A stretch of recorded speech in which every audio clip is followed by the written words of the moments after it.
What sets AIR2 and AIR3 apart in UPSC CSE 2024? They didn't wait to feel ready. They started smart with the GS Foundation course at Vision IS Delhi. Structured learning, focused current affairs, real mentorship, test feedback that actually helps you grow. This course isn't just about study hours, it's about direction, clarity and the strategy toppers trust. Start strong. Start where toppers started.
UPSC preparation is not just about reading books or watching online lectures. It requires personal guidance, real discussions, and structured practice. This is where offline mentoring makes all the difference. Unlike online learning, where doubts often remain unresolved, offline mentoring offers direct interaction, real-time feedback, and an environment of discipline and competition. One-to-one sessions help students get tailored advice, strategy corrections, and focused improvement. Every aspirant has different strengths and weaknesses. Personal mentoring helps address them effectively. Ground discussions sharpen analytical thinking and help students develop a multi-dimensional perspective on issues crucial for prelims, mains, and interview. Elocution sessions help in personality development, clarity of thought, and confidence, essential for UPSC interviews. Test writing is the most crucial part of UPSC preparation. It helps in time management, structuring answers, and improving content quality. Offline mentoring is not just about teaching. It's about grooming future officers with the right guidance, discipline, and confidence. So if you are preparing for UPSC, make sure you have the right mentor by your side.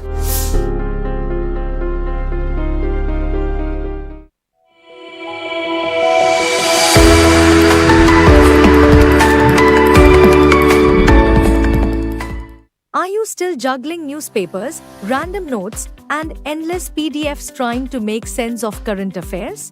Let's make your UPSC prep smarter. Introducing Digital Current Affairs Premium by Vision IAS, your all-in-one platform to read, revise, and write better every single day. Have a doubt from today's news or something in your syllabus? Just ask and get instant AI-powered answers that are concise, relevant, and completely aligned with the UPSC exam pattern. No more guesswork, no more confusion. Want to boost your mains writing skills? Practice daily with structured questions and get expert feedback to sharpen your content, clarity, and analysis, because writing well is winning half the battle. Need better revision? Use quick notes and highlights to save key points, mark important lines, and organize your current affairs in a way that actually works for you. And here's the best part, some of the most powerful tools are absolutely free. Daily news summaries from The Hindu, Indian Express, and more, curated, filtered, and exam ready. Downloadable PDFs so your notes stay organized and accessible. Daily quizzes and MCQs to reinforce what you've learned and track your progress. A smart student dashboard to monitor your performance and stay on top of your goals. Whether you're just starting or deep into your prep, Digital Current Affairs Premium adapts to your strategy and makes every minute count. So why prepare the hard way when you can prepare the smart way? Visit www.visionis.in/current-affairs and start transforming your current affairs prep today. Because with Vision IAS, you don't just stay updated, you stay ahead.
UPSC CSE 2024 results are out and dreams have turned into ranks. Now you are asking, how do I get there? You've got the drive. What you need is the right guidance. Lakshya Integrated Mentoring Program 2026 by Vision IAS is your one-stop guidance program for prelims, mains, and interview. Smart, strategic revision for prelims and mains. Consistent mentorship with personalized feedback. Daily weekly schedule and practice targets. Custom test practice via Sandhan test series. Interview and personality test training. All of it structured to guide you, strategic to keep you focused, and designed to meet your evolving needs. New batch starts from 19th May. It's your turn now. Start strong with Lakshya Mentoring Program 2026.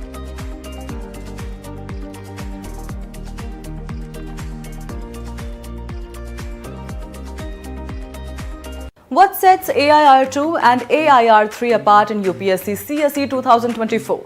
They didn't wait to feel ready. They started smart with the GS Foundation course at Vision IAS Delhi. Structured learning, focused current affairs, real mentorship, test feedback that actually helps you grow.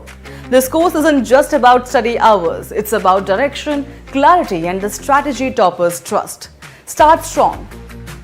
Start where toppers started.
UPSC preparation is not just about reading books or watching online lectures. It requires personal guidance, real discussions, and structured practice. This is where offline mentoring makes all the difference. Unlike online learning, where doubts often remain unresolved, offline mentoring offers direct interaction, real-time feedback, and an environment of discipline and competition. One-to-one sessions help students get tailored advice, strategy corrections, and focused improvement. Every aspirant has different strengths and weaknesses. Personal mentoring helps address them effectively. Ground discussions sharpen analytical thinking and help students develop a multi-dimensional perspective on issues crucial for prelims, mains, and interview. Elocution sessions help in personality development, clarity of thought, and confidence, essential for UPSC interviews. Test writing is the most crucial part of UPSC preparation. It helps in time management, structuring answers, and improving content quality. Offline mentoring is not just about teaching. It's about grooming future officers with the right guidance, discipline, and confidence. So if you are preparing for UPSC, make sure you have the right mentor by your side.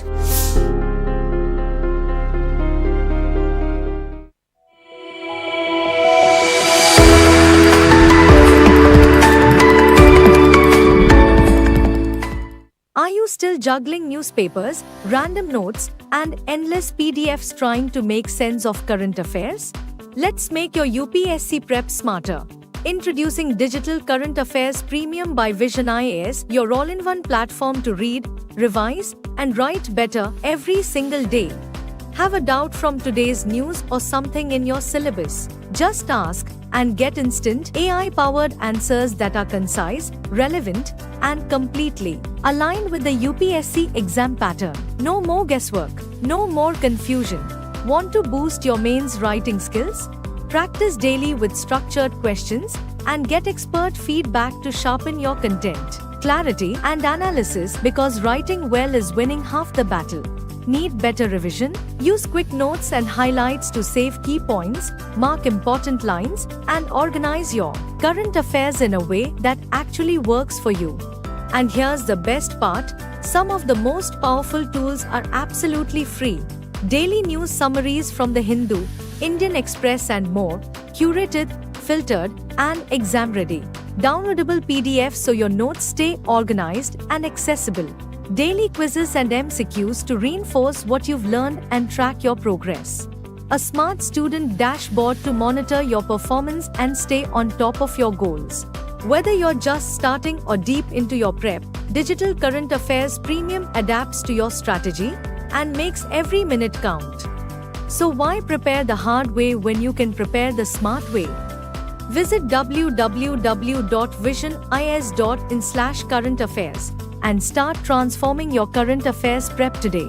Because with Vision IAS, you don't just stay updated, you stay ahead.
UPSC CSE 2024 results are out and dreams have turned into ranks. Now you are asking, how do I get there? You've got the drive. What you need is the right guidance.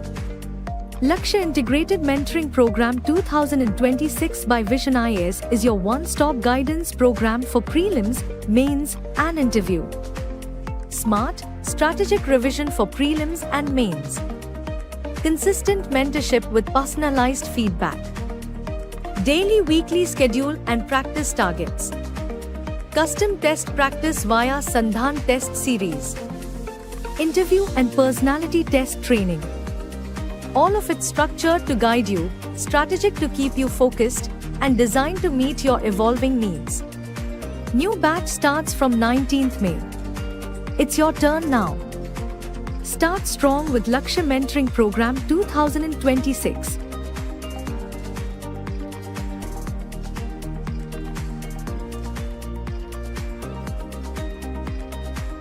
What sets AIR2 and AIR3 apart in UPSC CSE 2024? They didn't wait to feel ready. They started smart with the GS Foundation course at Vision IS Delhi.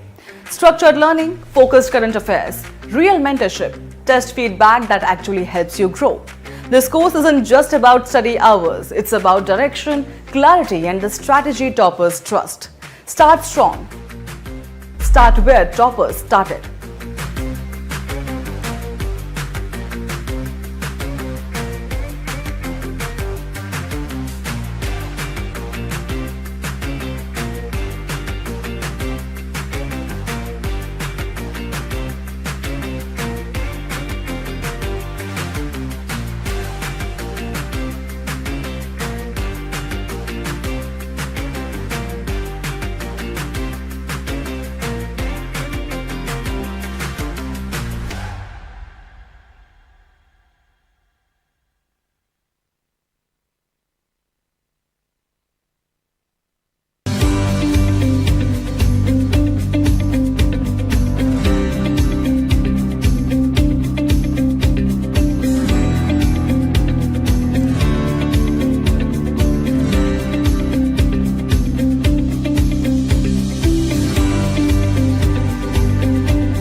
UPSC preparation is not just about reading books or watching online lectures. It requires personal guidance, real discussions, and structured practice. This is where offline mentoring makes all the difference. Unlike online learning, where doubts often remain unresolved, offline mentoring offers direct interaction, real-time feedback, and an environment of discipline and competition. One-to-one sessions help students get tailored advice, strategy corrections, and focused improvement. Every aspirant has different strengths and weaknesses. Personal mentoring helps address them effectively. Ground discussions sharpen analytical thinking and help students develop a multi-dimensional perspective on issues crucial for prelims, mains, and interview. Elocution sessions help in personality development, clarity of thought, and confidence, essential for UPSC interviews. Test writing is the most crucial part of UPSC preparation. It helps in time management, structuring answers, and improving content quality. Offline mentoring is not just about teaching. It's about grooming future officers with the right guidance, discipline, and confidence. So if you are preparing for UPSC, make sure you have the right mentor by your side.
हो गया ठीक है thank you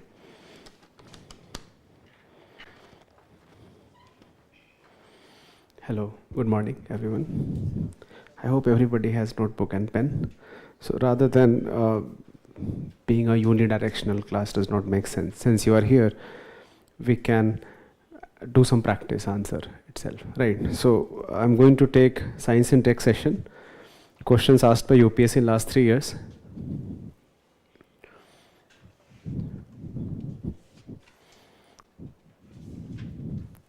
last year आपने paper 3 का marks pattern देखा होगा बहुत scoring बिल्कुल भी नहीं है traditionally paper 3 has been scoring but if you look at the candidates and even people who are in top 10 out of 100 hardly anybody has scored above 100 right so you have very less marks in paper 3 this year in fact this was difficult overall GS checking was difficult across all paper 1 2 3 except perhaps paper 4 where people still have got some good marks one of the reason I think is that if you look at the previous year question 2024 the questions were very specific and somehow candidates have developed this habit of writing very generic answers and generic answers will again not give you extra marks so I feel that people because there are few topics which you study even for both prelims and mains so I feel that maybe people are not doing enough for let's say internal security as a topic or disaster management as a topic जहाँ पे एक दो topic वहाँ से भी आ रहे हैं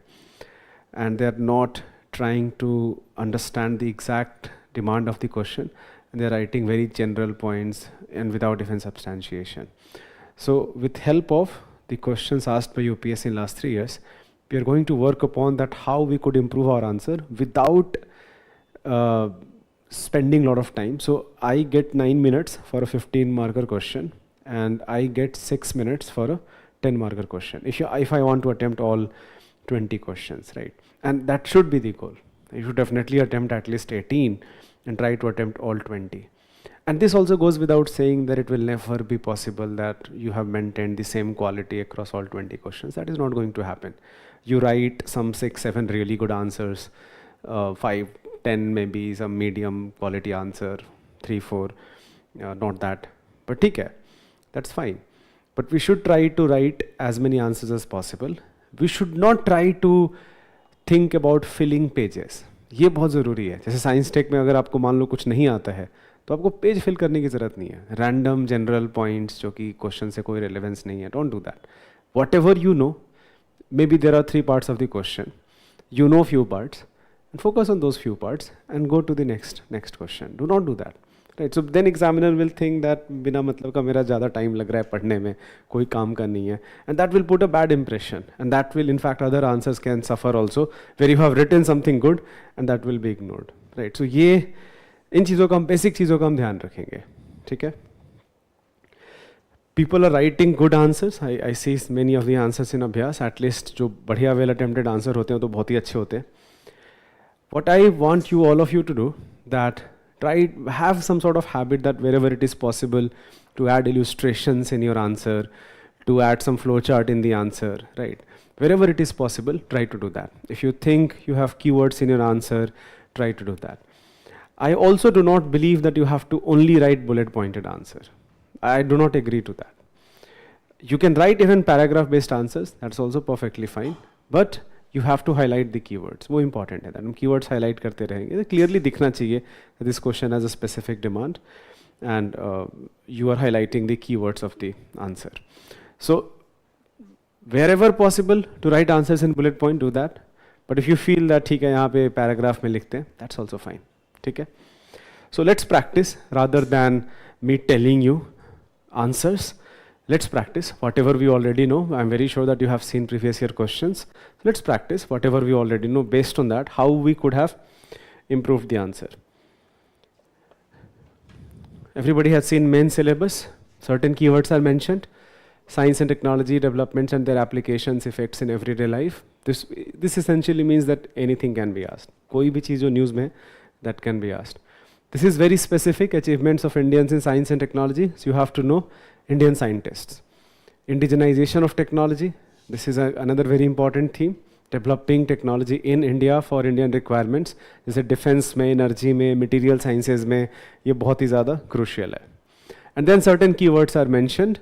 Some of those keywords are more important than other. For example, space and biotechnology, these two keywords are more important than other keywords. ICT is going to become more important. It should always have been important, but somehow in mains, that has not been a very focus area. But in last 2 years, you will find many questions from IT and computers. So I'm simply combining them together into one topic, one term, ICT, Information and Communication Technology. Robotics, even though it is mentioned, has only been asked once since the change in the syllabus. But I'm expecting a good question this year on robotics in the context of defense. That after Operation Sindoor, this entire focus on drones, the drone-based warfare, and drones are very good example of robotics. So I would prepare this topic well. Robotics इस साल के लिए हम अच्छे से overall एक theme prepare करेंगे, and defense में कैसे use कर सकते हैं हम इसको, इस पे भी हम काम करेंगे. So this is a theme which I will prepare well. It has only been asked once, and that too in 2015. But other themes, by the way, they are important. I particularly think that these are the domains where we should first develop a basic understanding. जैसे हम कैसे तैयारी करना चाहिए हमको science tech के लिए, mains के लिए. That a basic understanding of space technology and astronomy, ICT, biotech and health, nuclear technology, defense technology, nanotechnology, energy resources. This is a very important theme. Alternative energy sources, right? So apart from fossil fuel, what else we can do? And another keyword which is given is intellectual property rights. So basic understanding of all of these topics, right? General points, but then understanding the requirement of the specific requirement of the question and accordingly writing answer. This is what we have to do. So we are going to do this exactly in all of these questions asked by UPSC. Last year you had 4 questions in paper 3 and 2 questions in paper 4 in fact. So 2 questions on AI, one was case study, another was theoretical question. So that was asked in paper 4. But you can expect 3, 4, almost every year 3 or 4 questions can be expected from science and tech. I'm going to do this preparation at 2 level, and I'm going to do again the answer writing also at 2 level. The first level will be all the keywords which I just told you, that are very basic understanding, some important data points, important set of applications of various technologies. So ये first level है. And second level will be specific themes, that within biotech a specific theme, within space technology a specific theme. तो ये जो specific theme वाले question UPSC पूछती है वो current affairs based होंगे. That there will be some news somewhere and UPSC is going to ask a question on that. So questions will be current affairs inspired. Questions will be about understanding of technology, about applications, about challenges and limitations, and questions can also be about government initiatives, right? So if you are preparing across these themes, you can answer most of the questions. Okay, so let's start the discussion. Let's not delay any further. I have divided questions theme-wise, right? So we are only here to discuss this 3 years question, 2022, 23, and 24. So let's start with space technology as a theme. Then we are going to discuss questions of ICT, biotechnology, IPR, and this is the last theme, science and technology developments and applications. As you can see, in last 3 years, some of the keywords given in the syllabus, like contribution of Indians in science and technology, or nanotechnology, or robotics, ये सारी themes जो है UPSC ने पूछा नहीं है. Let's start with this first question. What are asteroids? How real is the threat of them causing extinction of life? What strategies have been developed to prevent such a catastrophe? In each and every question, apart from approach, we are also going to discuss, and I want your input here, that how could we have enhanced our answer visually? For example, if there was a possibility of making some diagram, if there was a possibility of drawing a flow chart, right? If there was a possibility of adding important data points which will further substantiate my point. So apart from a general approach, general points, how to further enhance the answer, and I want your input. Of course, I will give my suggestions, but I want your input as we proceed. So let's start with this question. I will give you some time to think that what are you going to write in this question? How are you going to proceed? What should be the introduction, main body, conclusion?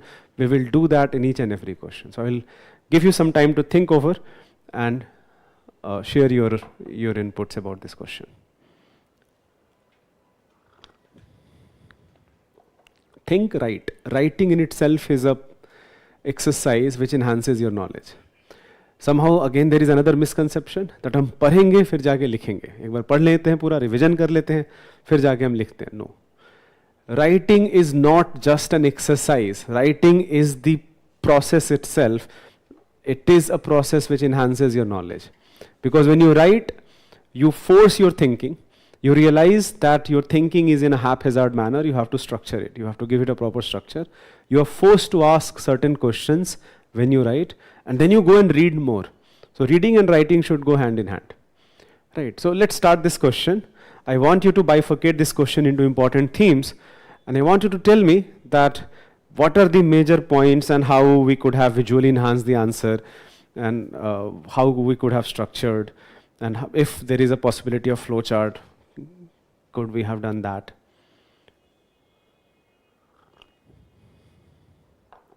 I think we have 12 questions. We will do this in each and every question. So I hope you have enough patience.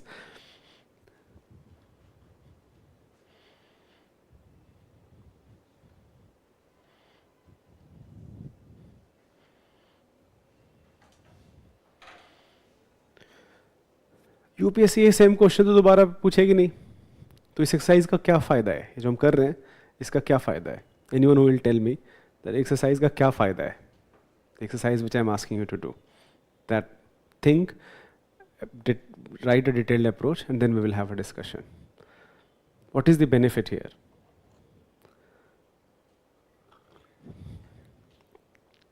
दो benefit हैं. I expect two benefits out of it. पहला तो यही है that you develop this aptitude of writing. तो सबसे पहला benefit ये है that I do not for a moment I want you to think that एक बार ये टॉपिक कंप्लीट होगा फिर हम करेंगे. जैसे जैसे टॉपिक कंप्लीट हो रहा है, पॉलिटी का एक टॉपिक आपने पढ़ा है, start writing answer on that topic. Right. तो ये the first benefit I expect from this exercise is that it should be part of your habit.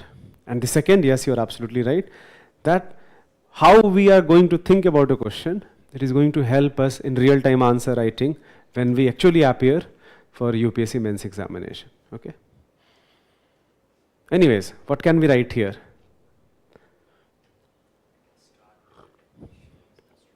That's a very obvious point.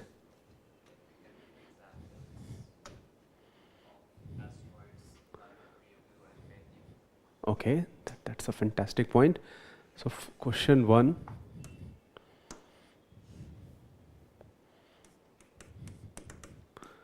Introduction. Okay, what should we write in definition? Give me a good definition of asteroids. Give me a good definition of asteroids.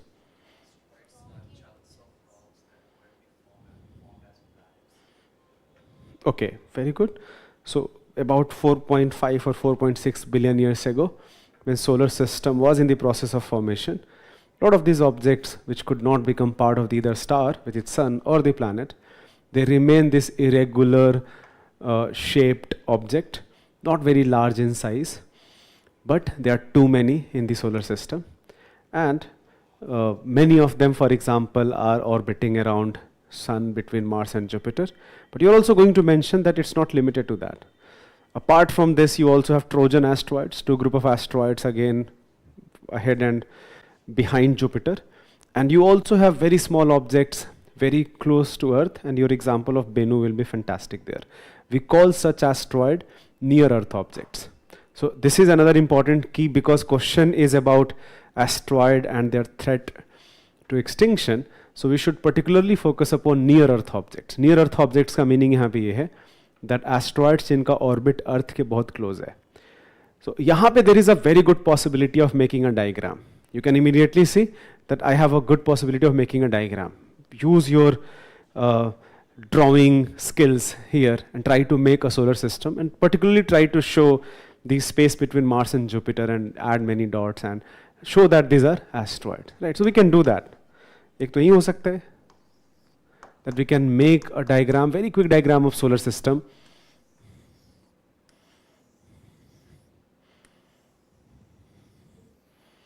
right? So you have Mercury, you have Venus, you have Earth, you have Mars, and then a larger space. So don't make such space, big space in answer. Try to make it smaller diagram. But between Mars and Jupiter, there should be more space compared to what it is. So you have understanding that Mars and Jupiter के बीच में काफी सारा space है. बाकी planets आसपास हैं. And you simply make some dots here, that you have dots. And when you are showing Jupiter, you can also show that you have group of asteroids here, and you have group of asteroids here, and you can make a diagram that you have these asteroids around Mars and Jupiter, and these two group of asteroids, we call them near Trojan asteroids.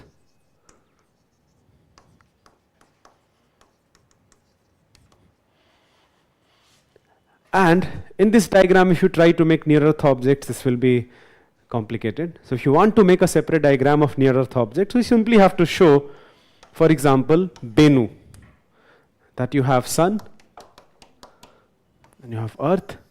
So this is orbit of Earth, and you'll often find that Bennu's orbit is actually quite close to Earth. So Bennu's orbit and Earth's orbit, they are not very far away from each other. So Bennu will be a very good example of near-Earth object. So in the introduction itself, you are going to simply write a very simple, basic introduction about asteroids. These are irregular, rocky-shaped objects, which are fragments of the early formation of solar system itself. ये एक line का होगा. Second line, immediately we will write that most of them are between Mars and Jupiter. But you also find Trojan asteroids at Lagrangian point. If you do not want to write that Lagrangian point, skip that. Trojan asteroids. But in the introduction itself, you should mention about near-Earth objects. That's an important keyword which you should not miss in the answer. And give the example of near-Earth objects as Ryukyu or Bennu or Apophis. These are some of the examples of near-Earth object. अब ये examples आपको क्यों पता होने चाहिए? उसका जो है कारण है current affairs है. Why this question was asked? UPSC का एक पैटर्न तो बिल्कुल क्लियर दिख गया है, that ये एक साल के करंट अफेयर्स पे कोई इनका वो नहीं है, that they are asking questions which were in news even 2 years ago. So in 2024 this question was asked because in 2022 and not even in late 2022, in early 2022 a very important mission called DART mission was successfully completed by NASA. And this was a globally covered headline. And you are supposed to know that, even though it was not in current affairs of last 1 year. तो आप एक और introduction जो ये हो सकता था, that you could have, because question का एक larger theme is about asteroid and risk to life, so you could have started with this current affairs part itself.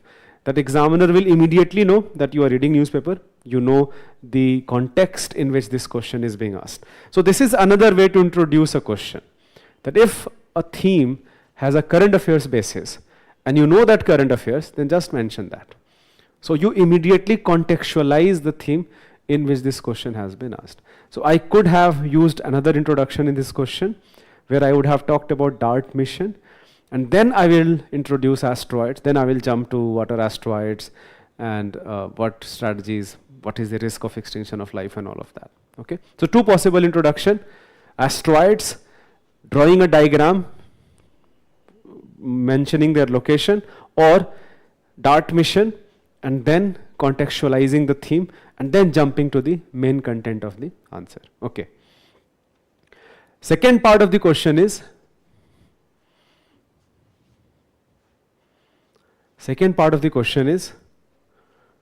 how real is the threat of them causing extinction of life? What are we going to write?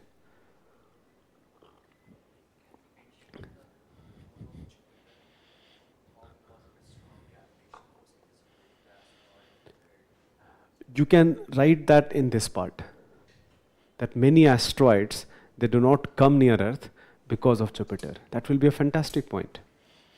That will be a great point. What it's saying is that can we mention about role of Jupiter and its strong gravitational force, that asteroids, many asteroids are bound to Jupiter's gravity around Jupiter, not coming towards Earth. And yes, we can do that in this part. Okay.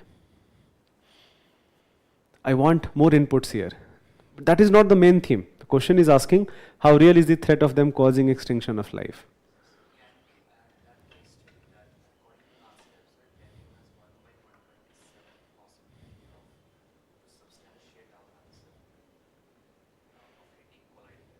In what time frame?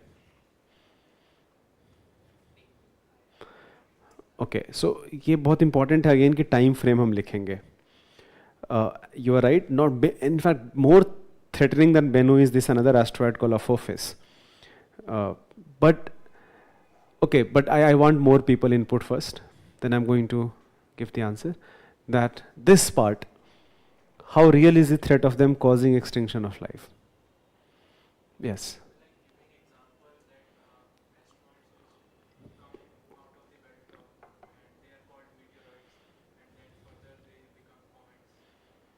Sorry, no, not at all. Comets are entirely very different thing. And meteorites, in any case, the moment I'm using the word meteorite, you're right in a sense, but the moment we are talking about meteorite or meteorite, we do not have to worry about them. These are small objects. They will either burn up in the atmosphere, or they will, even if they are landing on the ground, most of them will burn up. So we do not have to worry about meteorite and meteorite. But your point is important. Because even within asteroid, we should categorize very small objects, such as meteorites, and large objects whose size is, let's say, more than 2 kilometers in diameter, right? So, and if they come and collide with Earth, then yes, there is a serious threat to extinction of life. So, here आप लिखोगे, second part, we are going to write this, that it is about asteroid size, that how big an asteroid is going to hit the Earth. So if an asteroid has few kilometers of size, then yes, that has a real threat to extinction of life. And immediately use your knowledge of environment, use your knowledge of biology. That this has happened. It's not this is theoretical. This has happened. Talk about KT extinction. Mention this keyword. देखो ये सारे जो हम keywords जब हम लिखेंगे, we'll get more points. So you are going to mention in my main body part 1.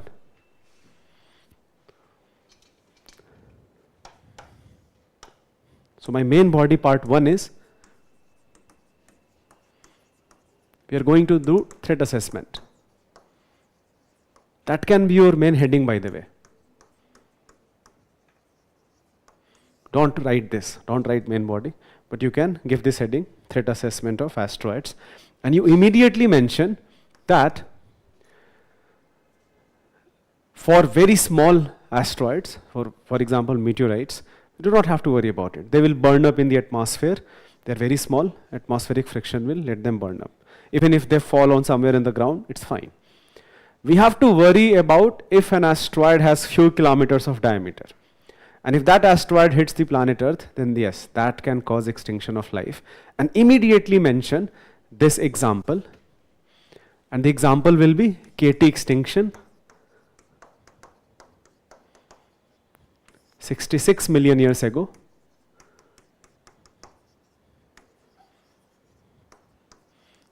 Which led to extinction of all terrestrial dinosaurs. So I mentioned that.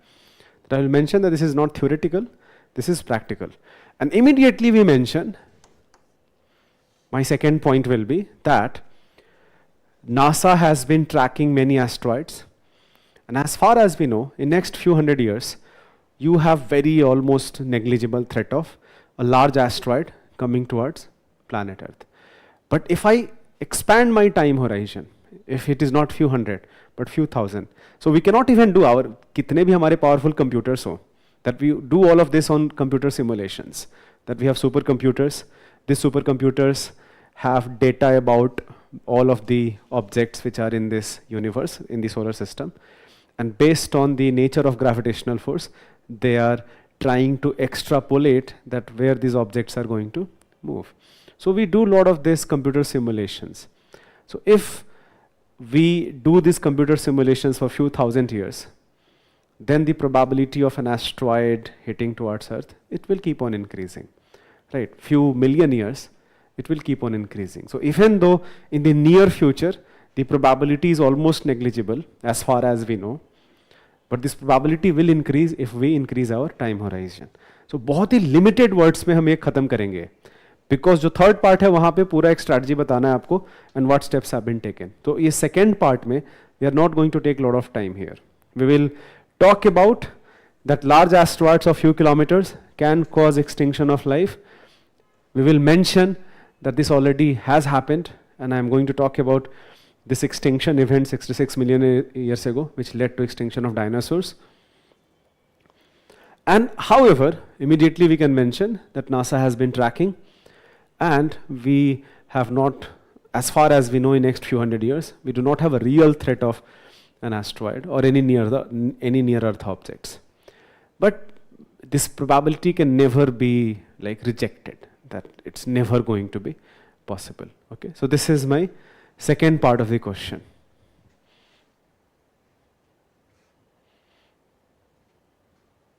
Third part, what strategies have been developed to prevent such a catastrophe?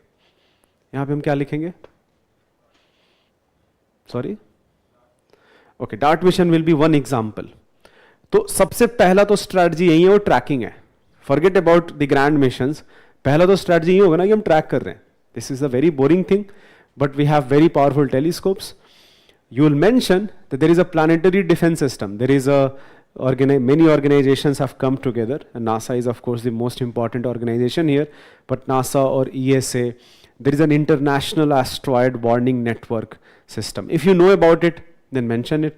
Even if you do not know about it, you can simply mention. The first thing which we can do is tracking. That we are tracking all the near Earth objects, we are tracking even deep space, that if there is a probability of some Trojan asteroids coming towards planet Earth. तो पहला चीज़ तो यही होगा. Okay. यहाँ पे आप एक flow chart बना सकते हो स्टेप बाय स्टेप, दैट हम ट्रैकिंग करेंगे. So we are going to do tracking, we are going to do threat assessment. So I can have we can make a flow chart here.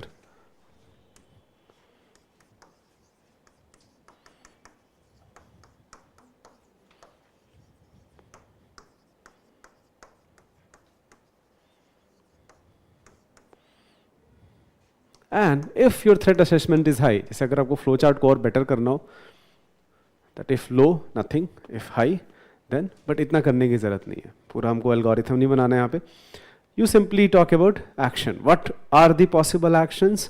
So there are few possible action. पहला तो यही है जो आप DART mission का आपने example लिया.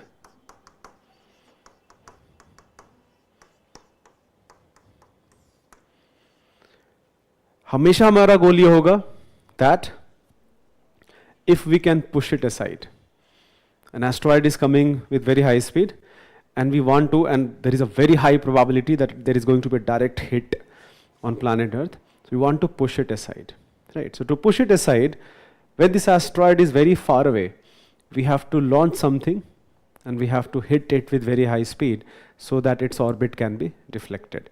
And here the example of DART mission is going to be very helpful. And here there is a possibility of making another diagram. So we are going to talk about DART mission. Very far away, you have this dual asteroid system, Didymos and Dimorphos. A smaller asteroid, Didymos, is orbiting around Dimorphos, or it may be otherwise. So I might have just interchanged them. So ye confirm kar lena. The purpose of DART mission was that it collided with the smaller asteroid, and it wanted to see that can we change the orbit. And it was a resounding success. Just a month later, NASA collected data of that smaller asteroid, and we had increased the orbital period duration by half an hour. So we are capable of changing the orbit with a kinetic impact. So ये पूरा आपको describe नहीं करना. You do not have to do this entire thing. Just making a diagram is more than enough. But definitely talk about DART mission of NASA. This was actually the context in which this entire question was asked by UPSC. Okay. So we are going to talk about kinetic impact. Another possibility is what we call ion beams. ये सारी चीज़ें कहाँ से हम पढ़ेंगे? ये किसी text book में मिलेगा? बिल्कुल भी नहीं. ये इसलिए मिलेगा आपको because this was covered in current affairs. ये current affairs inspired question है, and all these strategies, I remember teaching this topic in Mains 365, that all these strategies were developed, were properly elaborated, that if there is an asteroid, what can we do? So ion beam simply will be that we are going to fire either with help of a spacecraft or even from planet Earth itself, many ions of very high energy, continuously ions. And the goal again will be the same, that we are trying to deflect this mission. Ions can maintain their directionality even if they have traveled for hundreds of kilometers. So our goal here will be try to deflect them. There is another strategy. This is called gravity tractor. ये achieve करना बहुत मुश्किल है frankly, but gravity tractor का मतलब ये है that you launch very heavy spacecraft around this incoming asteroid, and the gravitational interaction of the spacecraft and the asteroid will change the orbit a little bit. You may think that इतने change से हो जाएगा क्या? You may think that. But imagine that we are trying to do this few thousands kilometers away. So even if you are able to change the asteroid, just imagine this is Earth. An asteroid is coming towards Earth. There is going to be some sort of direct hit. Of course, it will never happen like in a straight line. This will fall like this. But for simplicity, let's assume this is my diagram. Even if you are able to, let's say it is some 100,000 kilometers away right now. Or if you want to be more scared, then let's say it is 50,000 kilometers. Even if you are able to change this by, let's say, 0.1 degree, then how much distance by Earth it is going to miss? You just have to multiply 50,000 into 0.1, right? So 5,000 kilometers, right? I hoped here, but that will not be very beneficial because Earth is an extended object, 6,400 kilometers of radius. So we will need more. We will need at least 1 degree, let's say, deflection. But the point is that ये जितना early हम करें gravity tractor beam, उतना ज़्यादा possibility है that this asteroid will be deflected. And if none of these things work, then the last resort will be nuclear explosion.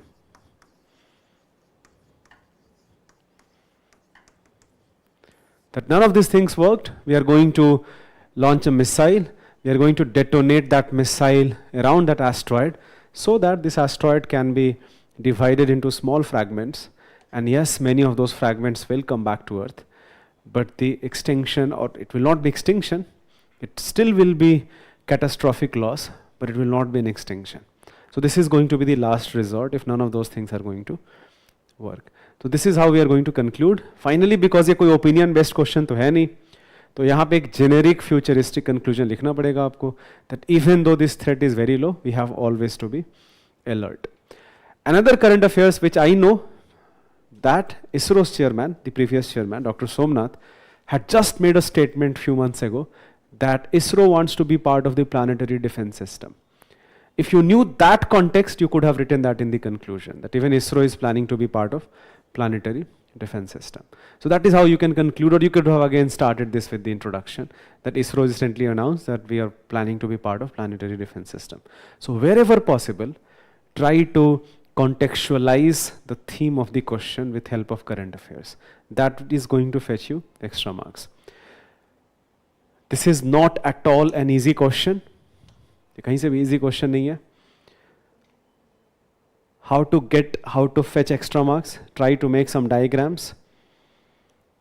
Try to make some flowcharts and be very clear in your structure.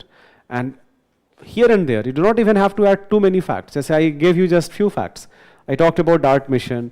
I talked about KT extinction event 66 million years ago, which led to death of dinosaurs on this planet. Right? I gave you very few facts. But even those few facts are going to fetch you extra marks. So this is how you are going to write this particular answer. Do this. ये घर पे आप कोशिश करना that write everything the way I mentioned this structure. Try to write everything in 250 words. ये भी बहुत important है that just because we have this discussion right now and you आपको मन में लग रहा है कि हाँ पता तो है ही अब क्या लिखने की ज़रूरत है. Don't fall for that trap. I will repeat what I started with. That writing in itself is an exercise which enhances your knowledge. So you have learned everything about this topic.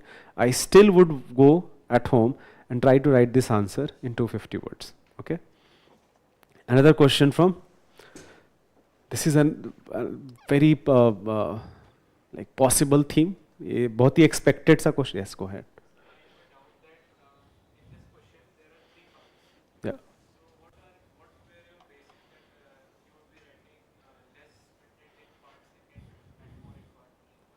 Okay, that's a good question.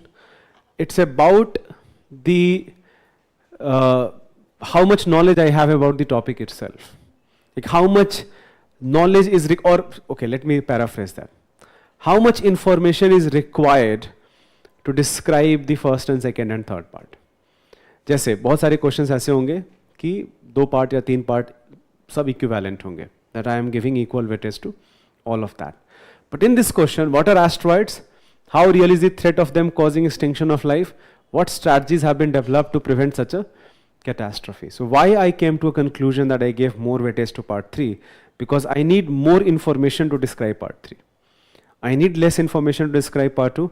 I need, again, not very less, but I still need some information to describe part 1. So for me, part 1 is very important. Part 2 is important, but I do not have to add too many paragraphs. I do not have to add many bullet points in part 2. Okay. This is totally about that how much of information is required to describe a particular part. Okay. So if I have to divide this, for example, this question, 15 marker question, then maybe I will say that out of 15, 7 marks for third part and first 4 and 4 marks for first and second part. That is how I would think about this question. But remember, ये मेरा assessment है and I can be wrong here. ये मेरा assessment based on the information again I have and I would need to describe these 3 parts. उस पे बिल्कुल based है. ये भी हो सकता है, there is a very good chance that maybe examiners को instruction हो कि तीनों part 5 marks के हैं. That is also a possibility. In most of the questions, that will be exactly the case. But in this question, I think that you need to write more on the third part with examples and more bullet points. Okay. Any other question? So let's look at the second question. This was a very expected question. This theme again is not going to be repeated by UPSC, but this was a very expected theme in 2023. What is the main task of India's third moon mission, which could not be achieved in its earlier mission? List the countries that have achieved this task. Introduce the system in the spacecraft launched and explain the role of Virtual Launch Control Center at the Vikram Sarabhai Space Center, which contributed to the successful launch from Sriharikota. Okay. I have the same question which I said earlier, that give me the structure, give me the possibility of diagrams which you can make, possibility of flowcharts which can be done if any. Again, ये forcefully नहीं होना चाहिए. Just because I told you that flowchart बनाओ, diagrams बनाओ, it should not be forceful. It should make sense. It should organically, the requirement of answer should be, or the requirement of question should be that ये जो भी चीजें हम कर रहे हैं बहुत organic लगना चाहिए. ये made up नहीं लगना चाहिए. ठीक है? तो क्या करेंगे हम यहाँ पे? कैसे करेंगे हम इसको? Yes.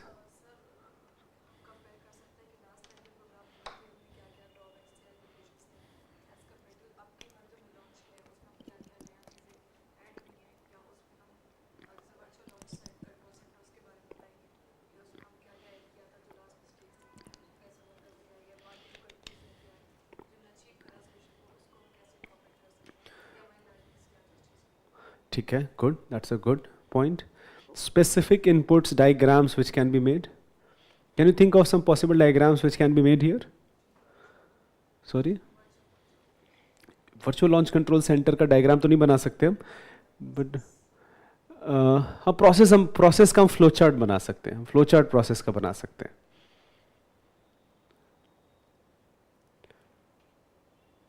Think of possible diagrams which can be made. अगर आपने ये पूरा फॉलो करा था चंद्रयान 3 जब लॉन्च हो रहा था, आप लोगों ने फॉलो किया था इसको पूरा? सॉरी? हाँ, तो हम ये दो आई फील जैसे जब मैंने क्वेश्चन देखा था तो I immediately felt that 2 diagram तो पक्के से हम बना सकते हैं.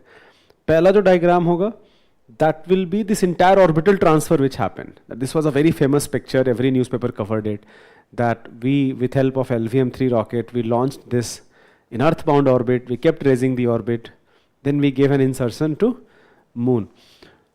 So हम introduction नहीं बना सकते हम कहीं पे.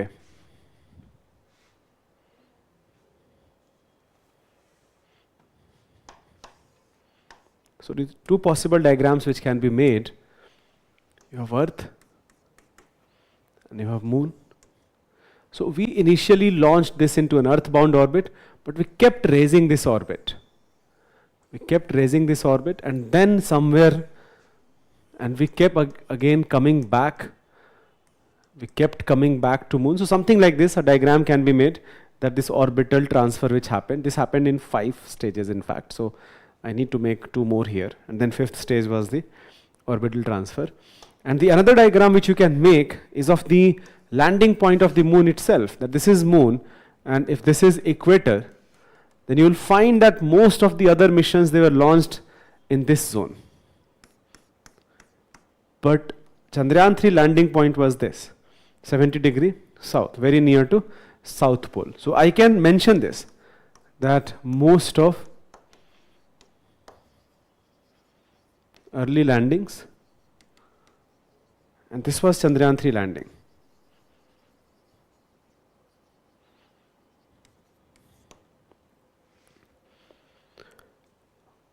क्वेश्चन में बहुत सारे पार्ट हैं.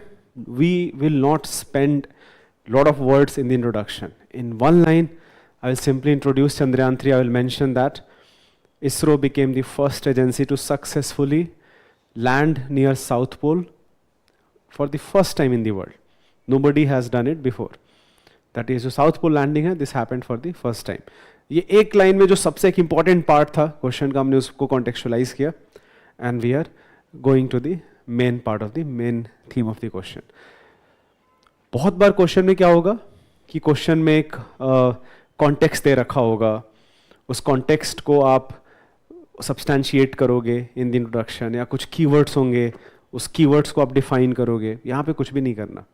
द रीजन कुछ भी नहीं करना, because again look at the question and look at how many parts this question has. So in one line I will simply write that ISRO became the first agency to successfully land on South Pole in 2023, and immediately jump to the, so I hardly have written 20 words. In my introduction I have 20-25 words. I immediately go to my first part of the question. What is the main task of India's third moon mission which could not be achieved in its earlier mission? So the main task of Chandrayaan 2, I can do a brief introduction. That India started its lunar mission in 2008, which was successful, but it was only orbiter.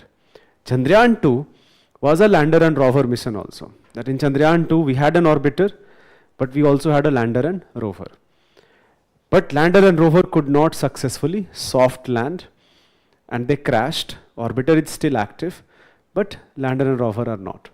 So Chandrayaan 3 wanted to complete that task, that we are going to successfully soft land again, and we did it. Right. So ये बाकी, because यहाँ पे जो उसका function क्या है, क्या purpose है, हम आगे भी आएंगे, बिकॉज ये दे भी रखा है. List the countries that have achieved this task, introduce the system in its spacecraft launch and explain the role of virtual launch control centre. इसमें बाद में आएंगे. ठीक है. So in the first part I will briefly introduce lunar missions of ISRO, even though Chandrayaan 1 is not mentioned. Question is only about Chandrayaan 2 and 3. But if I write about Chandrayaan 1, that also will not be a bad thing. So Chandrayaan 1 in 2008, very successful mission. Chandrayaan 2, not completely successful because lander and rover could not successfully land. And now we have achieved this with the purpose of exploring lunar surface in much more detail. ठीक है. अभी इस part में हम इतना ही लिखेंगे, because ये same चीज हमको आगे लिखना है थर्ड पार्ट में. List the countries that have achieved this task. ये अब जैसे आपका जो क्वेश्चन था, ये क्लियरली उतना इंपॉर्टेंट नहीं है जितना फर्स्ट या थर्ड पार्ट है. List the countries which have successfully achieved. This is a factual question. Before India, you had Russia. Russia had the first lunar mission, but that was not a manned mission. Manned mission for the first time was of US. But Russia had the first unmanned mission on the surface of moon immediately, same year, followed by US, and followed by then China, and now India. And of course, abhi agar mujhe answer likhna ho to main Japan bhi likhunga, because Japan also has completed this. But I'm immediately going to mention these three countries which have achieved before India. अगर आपको साल याद है, साल लिखो, नहीं याद है कोई बात नहीं. आप एक लाइन में लिखो, before India, Russia, USSR, Russia, USSR in bracket Russia, USA and China have achieved this. ये पार्ट आपको एक्सप्लेन करना पड़ेगा. Introduce the systems in the spacecraft launched. यहाँ पे क्या लिखेंगे? People who have read about Chandrayaan 3 in detail, what are we going to write? So we'll clearly say that this entire Chandrayaan 3 module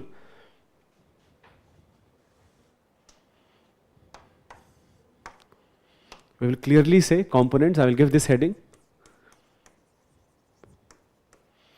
components of Chandrayaan 3.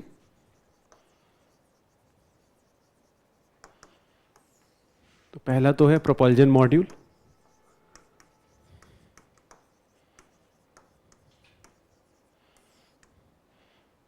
इसका purpose क्या था? To carry this lander and rover module to the lunar surface. So I will mention that. It also had one more purpose. As of now, propulsion module is not around moon. As of now, propulsion module is orbiting around Earth. So we brought it back. This is at an orbit of some 100,000 kilometers away from Earth, but it is orbiting Earth. It has no fuel left. Why we did that? Because we wanted to achieve this capability that we can send something to moon and we can bring it back. Because remember Chandrayaan 4 जो है उसका objective है to collect sample from moon and bring it back to Earth, right? ये सब नहीं लिखना इस answer में, but if you want to write, you can mention that not only propulsion module carried the lander and rover module to moon, but we brought it back and as of now it is orbiting around Earth, okay? Second is lander module. Now, lander module, I remember again that I will never ask students to know the specific scientific instruments, but in Chandrayaan 3 I expect you to know that. So for example, you had modules like ELSA, or you had modules like Rambha, or you had modules like CHASTE, if I'm not mistaken, or you had something called LRA maybe. So ELSA, this Rambha was to know about charged particles, CHASTE was to know about surface, the temperature difference in the surface. ELSA, if I'm not mistaken, was to know about seismic event, if there is some moonquakes, जैसे earthquakes होते हैं, do we have moonquakes on moon? And LRA was to know about the relative distance between Earth and moon. We can measure with help of LRA. And then third was rover module. And rover module had two spectroscopic instruments.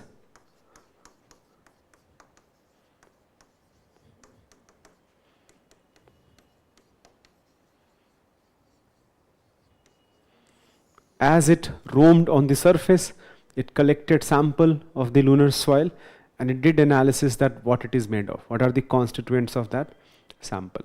So ये हमको लिखना पड़ेगा. So I will have to write the modules of lander, I will have to write the modules of rover. And then the last part, this was covered only in Hindu. So clearly people who made this question made that from Hindu. ये जो virtual launch control center है, तो just before launch जो LVM-3 rocket जो हम launch करते हैं, just before launch जो फाइनल चेकअप है, उस फाइनल चेकअप के लिए अब मैनुअली नहीं किया जाता है. No scientist is actually going there and stairs पे चढ़ के हम मैनुअली देख रहे हैं. Virtual launch control centre is that once rocket has been assembled and that final checkup just before the launching is done virtually from a control room. You have a lot of cameras, a lot of drones, and you do this virtual checkup from far away. So this is not just done, this was not just done here, but this is now being done by ISRO before every launch. So before every launch, we do a virtual launch control, we do this virtual analysis from far away, from remote, and that strategy is called virtual launch control center. तो ये part में again यहाँ पे बहुत ज़्यादा नहीं लिखना था, hardly 20-30 words, and you conclude your answer. एक लाइन आप, एक या दो लाइन का आपका conclusion. Again this is not an opinion based question, 1 or 2 line conclusion is more than enough here. So many parts of the question, but if I limit to what is being asked, then this entire part can be answered in 250 words also. Okay, if you have any question, any inputs, you can share.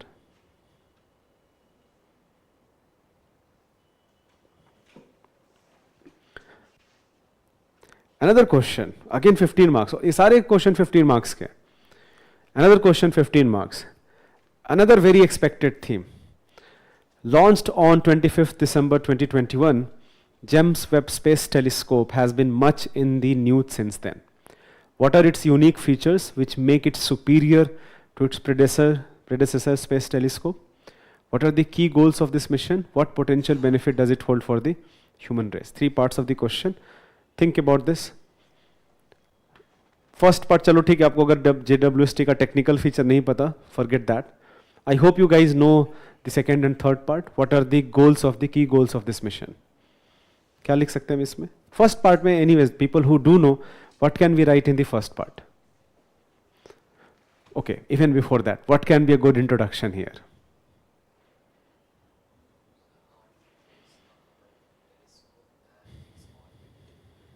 That should come in the how it is different from other telescopes. I'm talking about introduction itself.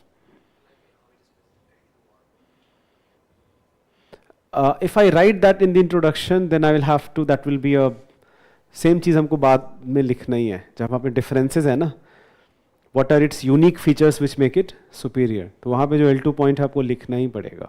ठीक है? This can be a very factual, simple introduction that this is the most advanced telescope, not one of the most advanced. This is the most advanced telescope built by human beings, launched by 3 agencies in collaboration: NASA, ESA and CSA, right? So US, Canada and Europe. These 3 reasons, they collaborated together, and the entire budget was $10 billion. If somebody knew that, then that could be mentioned. $10 billion is a huge, huge amount of money. And this was launched.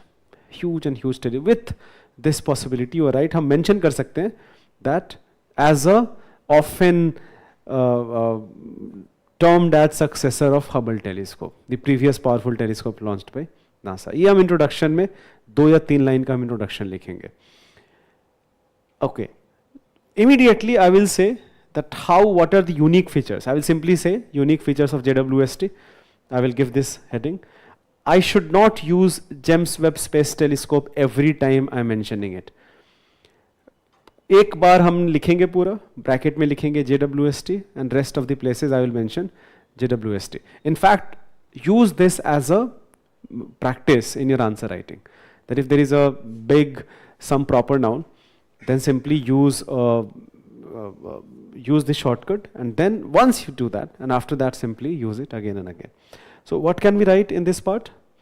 Unique features of JWST. Well, your point will be very important. That pehla to spectrum. What about spectrum? Only infrared, not visible. But you are absolutely right. तो सबसे पहला तो एक बहुत ही interesting feature Webb telescope का ये है, features or unique features. If you want to write, then write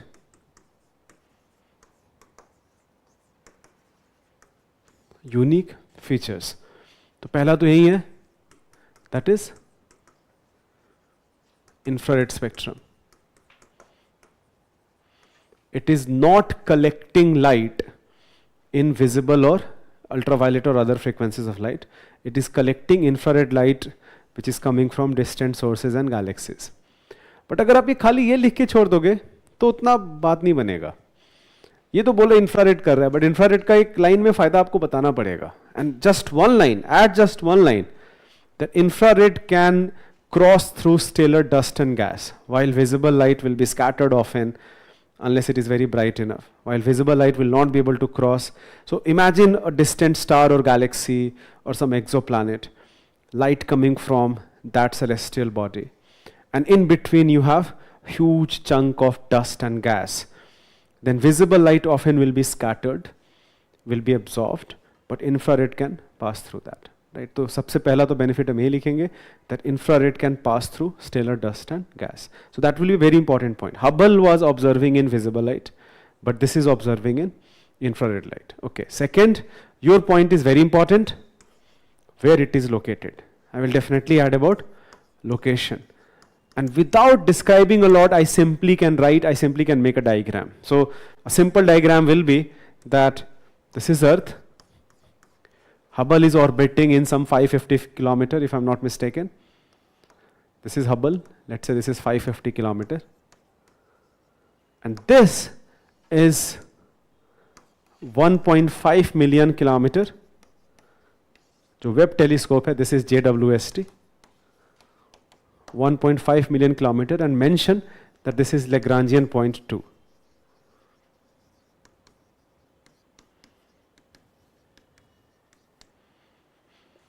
Question is not asking you to describe Lagrangian point, so don't do that. Add a line, what is the advantage of L2? ये ज़्यादा ज़रूरी है rather than what is Lagrangian point. ये नहीं करना हमको answer में. ये भी important है कि हम limited keywords में, limited word limit में कौन से हम pitfalls avoid करें so that my answer is complete. So in one line I will simply mention that at Lagrangian point 2, it can continuously monitor distant sources of distant celestial objects without being eclipsed by Earth or Moon. जैसे Hubble जो है, this is in low Earth orbit. If there is some galaxy, this part of the universe, but as it orbits around Earth, Earth is going to come between that galaxy and the telescope. So Earth essentially is causing some sort of eclipse for the Hubble telescope. So anything which is in earthbound orbit, there is a reason why Aditya mission has been launched at Lagrangian point 1. Same logic, that if something is orbiting around Earth, then it cannot continuously monitor Sun. But Aditya L1 mission can do that. And same thing, same logic, that JWST can continuously monitor deep space at Lagrangian point 2. Okay? So this is the second point. What else? What else do you know about this telescope which makes it unique? Sorry? The most obvious point is missing right now. Have you seen this telescope? Have you seen the picture of this telescope? I expect you to do that. Webb telescope, it's simply too important to not even know that what it looks like.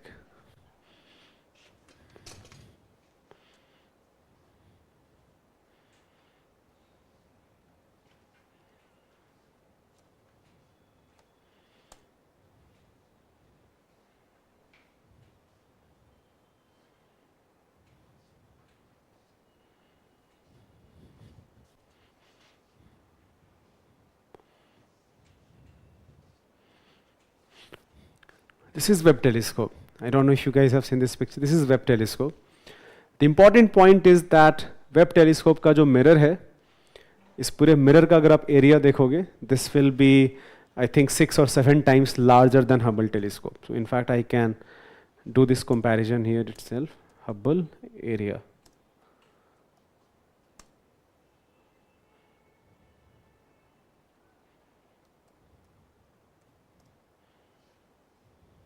Yeah.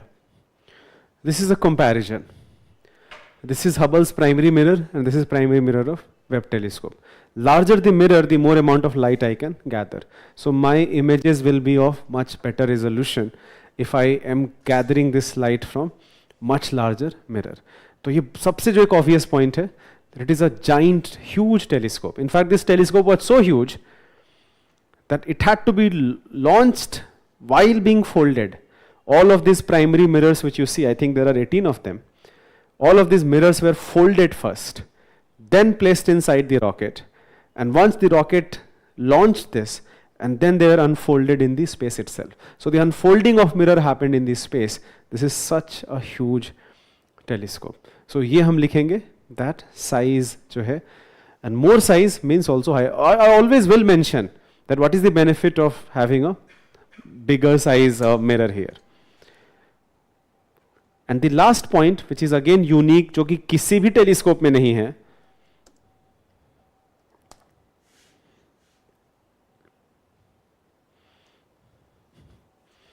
Telescope के नीचे जो आपको दिख रहा है, ये random नहीं है. This is not some random structure. In fact, let me show you another picture. Yeah. This is sun block. That जो telescope है, this is away from the sun, and sunlight will be filtered so that mirror do not receive any sunlight.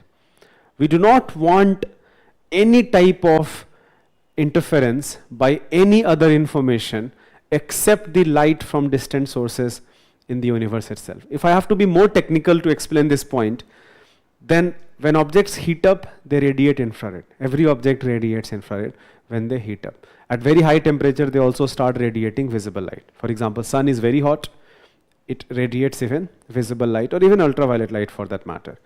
But even you and I, we are radiating infrared because we have some room temperature.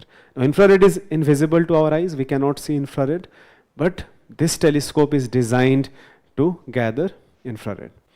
So imagine that mirror's own infrared is getting received by some other part of the mirror and it is interfering with your data. So इस sun shield इतना powerful है, the part which receives sunlight will have temperature of some 80-85 degrees Celsius, and the part where mirror is located, the temperature will be some 50 Kelvin, which is minus 235 degrees Celsius, something like that, minus 233 degrees Celsius.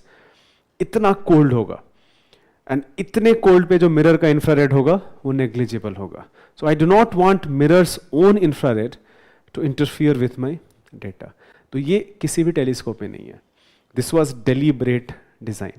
And ये जो mirror है, this is very big. This is bigger than this room, by the way, because this room I'm very sure it's smaller than a tennis ground. So imagine a lawn tennis ground, and this mirror is as big as lawn tennis ground, right? So these are the 4 unique features of Webb telescope which you had to mention. How would I know this? Current affairs.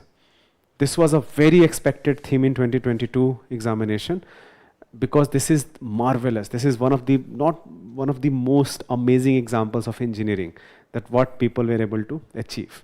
So I will mention that third point, that is size, and I will mention this last point, that is sun shield. I do not have to go into technical description of each and everything. I simply write significance of these bullet points in 1 or 2 lines. Do not go into a lot of technical. Remember, I have to finish this answer in 250 words. Okay. Second part of the question. What are the key objectives of this mission? Do you know this? Yep, this part you should know. What are the key objectives? सबसे पहला जो important key objective है, that this telescope is so powerful that it can even receive light, the very first light of the universe. So the very first set of stars and galaxies, when they are formed, this light can be received, this light can be filtered by Webb telescope. So I will mention that early evolution of stars and galaxies. Another very important objective is to know about formation of stars and galaxies.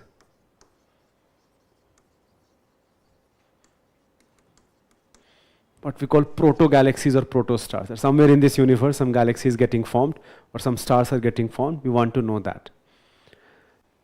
The telescope is so powerful that it can also tell you about atmosphere of exoplanets.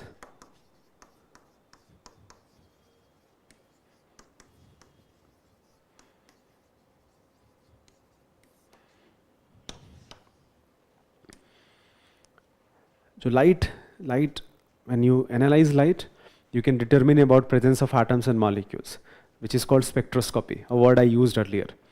Chandrayaan 3 के case में हमने discuss किया था that we are doing a spectroscopic analysis of this sample which rover has collected.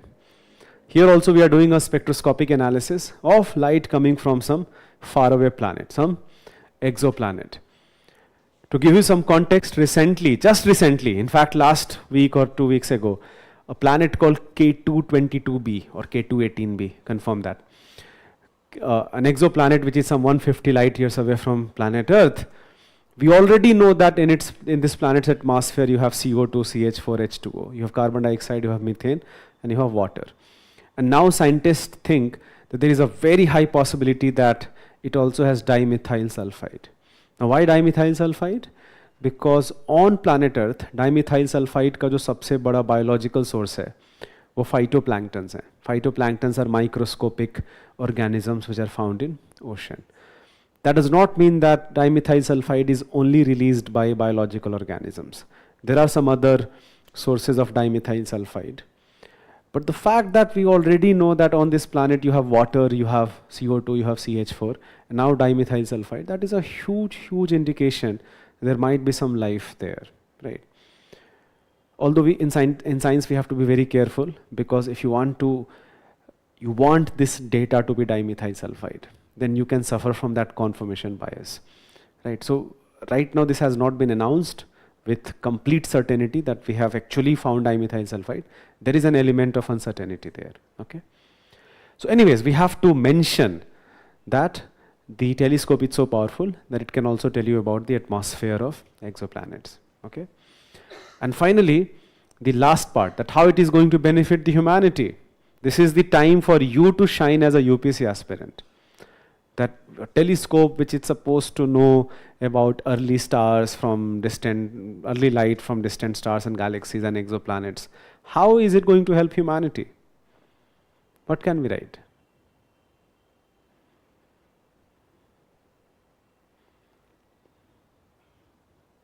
What can we write, Anurag?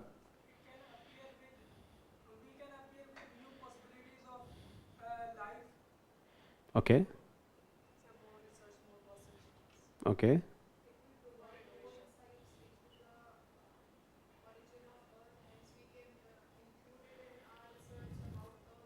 Itself, okay. Others? We can know more about our atmosphere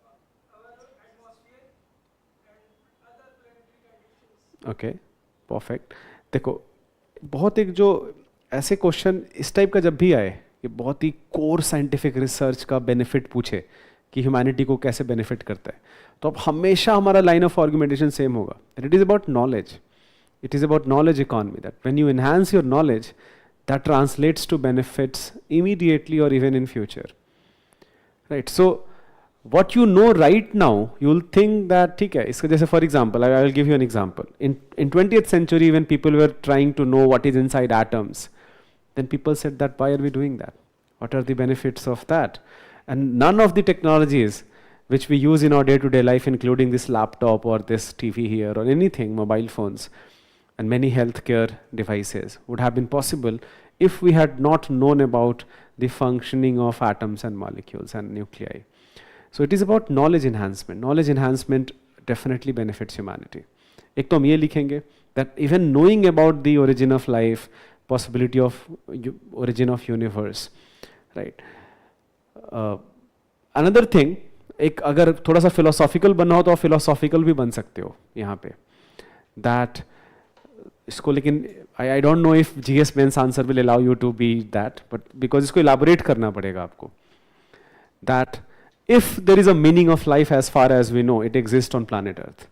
that if there is meaning of this entire universe, it exists on this planet Earth as far as we know, because we are the only species which is even thinking about this question, right? So the fact that such a small, very small and not very, frankly, very dangerous looking animal, and the fact that we are capable of knowing such amazing things, maybe that is the meaning of life. So ये थोड़ा philosophical है, but आप लिख सकते हो, अगर इसको अगर आप describe करना चाहो तो आप कर सकते हो. Definitely mention about the spin-off benefits. That think of the low temperature condition which we are trying to create with help of sun shield. Think of that folding, think of the materials. So whenever we do great engineering, the benefits do not remain limited to only that specific domain. The benefits spin off, they go to other areas of technologies also. So this is what you are going to write, that the benefits will not be limited to astronomy, of the advancements in engineering which has been achieved in developing this particular telescope. तो ये हम लिख सकते हैं. So why I asked you this question? Because this is where you have to shine. That this is where you showcase your knowledge. That what or how it is going to benefit the human. इसका कोई एक fixed answer नहीं है. First और second part का fixed answer है. How it is unique compared to other telescope. Yes, these are the 4 points. What are the objectives of Webb telescope? These are the 4 points. But third का कोई एक fixed answer नहीं है. ये अब आप पे depend करता है कि आप उसको कैसे लिख रहे हो. ठीक है? So any questions in these any doubt if you have in these 3 questions from space technology?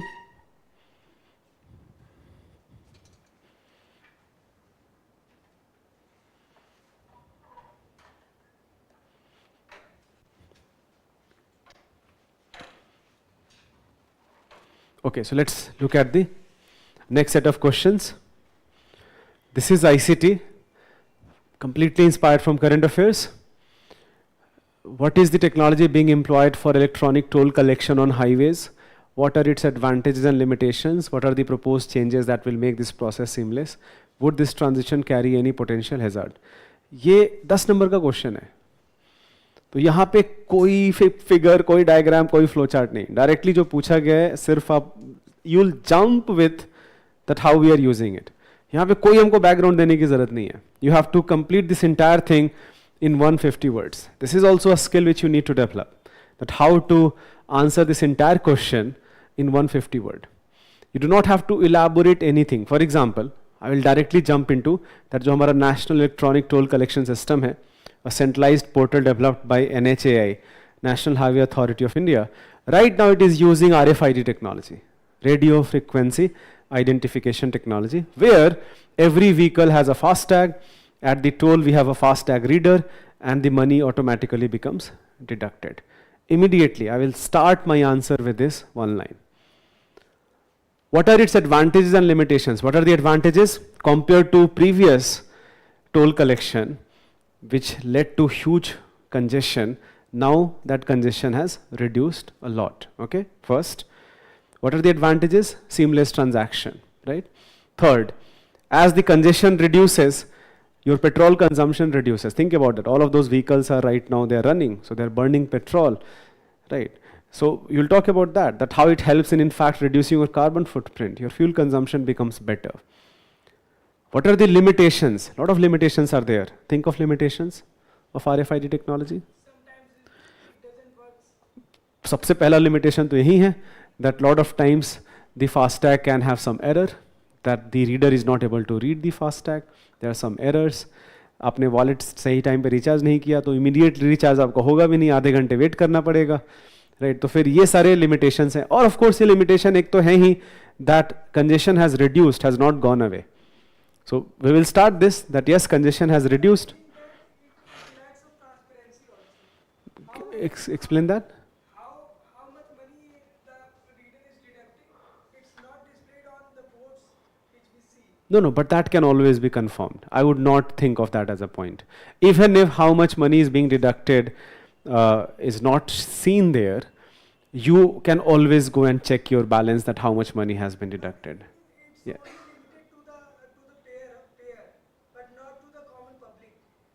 I may say if I am traveling with a taxi, but I can't. Acha, okay. So you are saying that the taxi guy can charge you more because he can claim that he paid a lot of toll.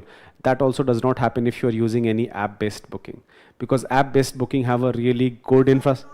If I am not using cab-based booking, so how? Then you have to be aware that वहाँ पे कितना payment होता है, जो कि आप पूछ सकते हो.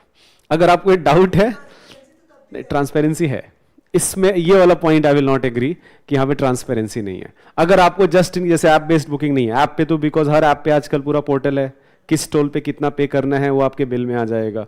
अगर आपको डाउट है, ऐप बेस्ड नहीं है, आप पूछ लेना उससे कि सर यहाँ पे कितना. आपको अलर्ट रहना चाहिए था देन. हाँ, यू आर सेइंग समथिंग.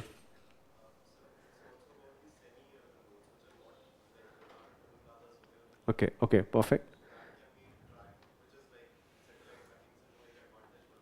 आगे हम लिखेंगे परफेक्ट. तो एक हम ये भी लिख सकते हैं कि ये हाईवेज पे तो है, बट जो सेमी अर्बन रोड्स हैं वहाँ पे जो है अभी भी कैश वगैरह चलता है, फास्टैग को लेकर उतना अवेयरनेस नहीं है. ठीक है. What are the proposed changes that will make this process seamless? This is the context in which this entire question has been asked. ये again current affairs inspired question है. So what are the proposed changes? Proposed changes are GPS based toll collection. That NHAI is planning to eliminate toll booths. We are going to add few changes have to occur. First, every vehicle will be equipped with a GPS device. Second, that every number plate should have a very unique type of optical recognition character. Third, जहाँ पे भी हमारे tolls हैं, they are going to be now powerful cameras which can read that number plate, and based on how much distance you have traveled on the road, and how will we know that? With help of GPS, automatically money will be deducted. So the plan is to completely eliminate toll booths, and the plan is to only deduct money for the number of kilometers you have traveled on the road, rather than you have just crossed toll booth from this place to this place, even if you just traveled for, let's say, 1 kilometer. That is the proposed change of NHAI. ये आपको describe करना पड़ेगा that this is now going to be a GPS based toll collection where money will be deducted based on how much kilometer a vehicle has traveled on the road. And then the final part, would this transition carry any potential hazards? What will that be? सबसे पहला जो serious concern है वो right to privacy है. That if this GPS is going to be used to track, it must happen completely anonymously. That it should only and only be used for the toll collection purposes. It should not be used at all for any type of personal information, that who is in the vehicle, who is traveling, whose vehicle this belongs to. So even if this data is being tracked, this data must be stored in encrypted manner, and this data must not be shared for any other purpose except for the toll collection. ये आप conclusion में लिख सकते हो, but यहाँ पे हम immediately हम ये लिखेंगे that there is a gross violation of privacy if not handled properly. What else? One challenge. High cost of installation. Old vehicles का क्या करेंगे हम? What will we do with old vehicles? नए vehicles में तो चलो आप एक mandate बना सकते हो that you should have a GPS unit. What about old vehicles? उनको तो नहीं बोल सकते आप कि यहाँ खत्म, ऐसे ही ऑटोमोबाइल इंडस्ट्री हमारी बहुत ही नीचे जा रही है, and उनको बोल दो कि नहीं अब सारे व्हीकल में होना चाहिए. So पहला तो ये भी है कि there will be this infrastructure problem. New vehicles में कर सकते हैं, पुराने व्हीकल में हम क्या करेंगे? Cost is going to be very high, violation of privacy, you are going to mention all of that, cyber security problems, you can talk about that. Right, जो भी हम डेटा मेंटेन कर रहे हैं, that data must be stored and used in a very secure manner. Even though this question is not asking conclusion, because the question is asking about potential hazard, and the biggest potential hazard here is right to privacy. In one line I will mention that we do need a strong data protection law to handle privacy problem. And this can be आप थोड़ा एक futuristic conclusion दो, that this will be a good solution to remove the traffic congestion, reduce our petrol consumption. However, we should also have a strong data framework law or a strong data framework for this entire exercise. So एक line का हम conclusion हम लिखेंगे यहाँ पे. But introduction यहाँ पे ज़्यादा कुछ करने की ज़रूरत नहीं है. Directly jump to NETC and talk about that what is the technology. 4 parts, 150 words. That's the challenge. This is a question in paper 4, frankly. This is a question from paper 4. But I like this question a lot, and I thought that we can discuss it here. That the application of AI as a dependable source of input for administration, rational decision making is a debatable issue. Critically examine this statement from the ethical point of view. Okay, what can we write here? Start with introduction. How can we introduce this question?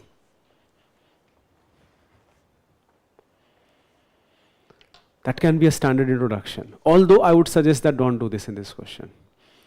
You're right, it will not be ऐसा नहीं कि ये गलत है कुछ. But AI अब इतना common word है कि हम अगर directly भी jump कर जाएं तो भी, because हम 150 words में जो भी पूछा गया सब कुछ हमको लिखना है, तो definition part को अगर आप skip भी करोगे तो you will not lose on anything. But even if you are defining it, fine, you just define in one line AI, simulation of human intelligence, where machines are capable of decision making, right, analysis, all of that. Cognition, which generally requires human brain, you can mention that. But directly jump to this question. What do you think is being asked in this question? Okay. What else?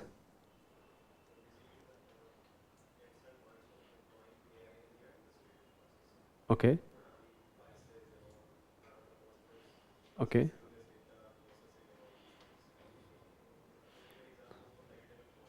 Okay.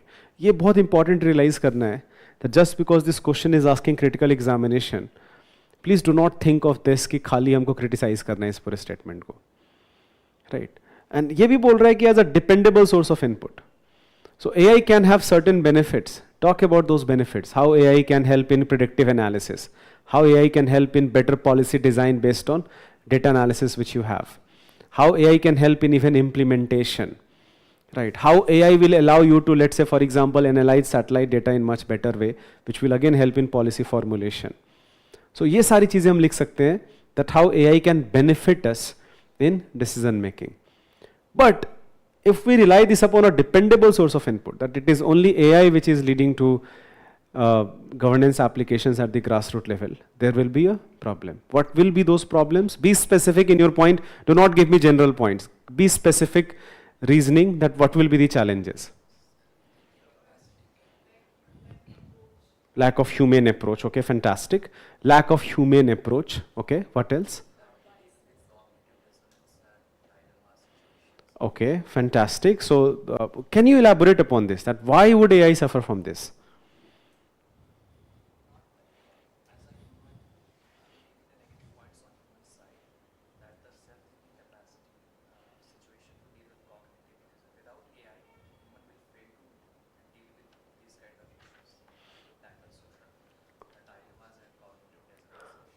Okay, but I can argue against it also. What you are saying that if there is a cognitive dissonance, if somebody is suffering from ethical dilemmas, and then AI can help in that. Okay, AI can help in that. I agree to that point. But saying that a person will not be able to resolve on its own, I will not agree to that. Sorry, what is happening? Which Google became activated. My OK Google has become activated. Sorry, go ahead. What were you saying?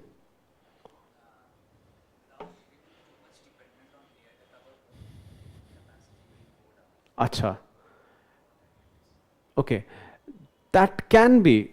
In this specific question, I don't think we need to write that. If there is a general question about AI challenges with respect to AI, that if we use AI and if we try to substitute each and every cognitive function with AI, then our own thinking capacity can reduce. Yes, I will agree to that. It totally depends upon how we are using AI. I am, for example, hugely optimistic about AI, and I do feel that AI can lead to like amazing developments, but it depends upon how we use it. Are we using it for knowledge enhancement, or are we using it as a substitute for human cognition, human capabilities? Right? It totally depends upon how we use it. But in this specific question, because question has a very specific focus on AI in administrative decision, so I should limit my answer to that.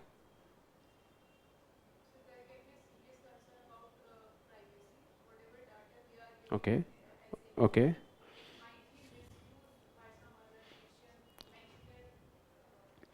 I do not have to go to that extent. Why would I assume that it will be used by some other nation or anything? But this in itself is a cause of concern, that because AI systems are being trained upon data of people, and people data can be sensitive, for example, data about biases, political biases, healthcare, all of that. So if the data privacy is not maintained, then this is a problem, right? So we can mention that yes, it can lead to right to privacy can be an issue if we are dependent upon AI as an input in decision making. What else?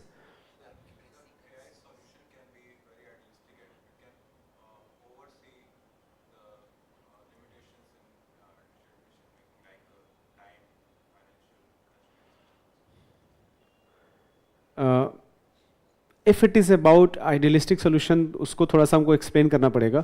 But I will not agree to the second part what you said, that time और जो resources हैं. In fact, AI can help greatly in reducing in those things. That AI बहुत सारी चीज़ें जो automate हो सकती हैं, वो AI will help in automating those things. So जो government का resource expenditure है, that can actually come down with help of artificial intelligence. Of course, AI in itself will increase the cost. मतलब AI develop करने का जो cost है, या AI को run करने का जो cost है, that can increase. But AI in itself can help in administrative efficiency. Idealistic solution के बजाय a very important point you can mention, जब AI की जब भी हम बात करते हैं, particularly critical decision making में, हम हमेशा एक concept introduce करते हैं human in the loop की.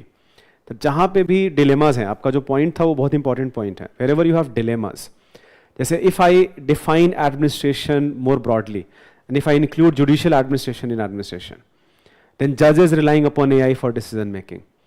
Right. Doctors का एग्जाम्पल ऐसे यहाँ पे बिल्कुल रेलेवेंट नहीं है, but let's say doctors using AI as an input कि पेशेंट को क्या करना चाहिए if there is a critical decision making. तो ऐसे क्रिटिकल डिसीजन मेकिंग में having human in the loop is very important.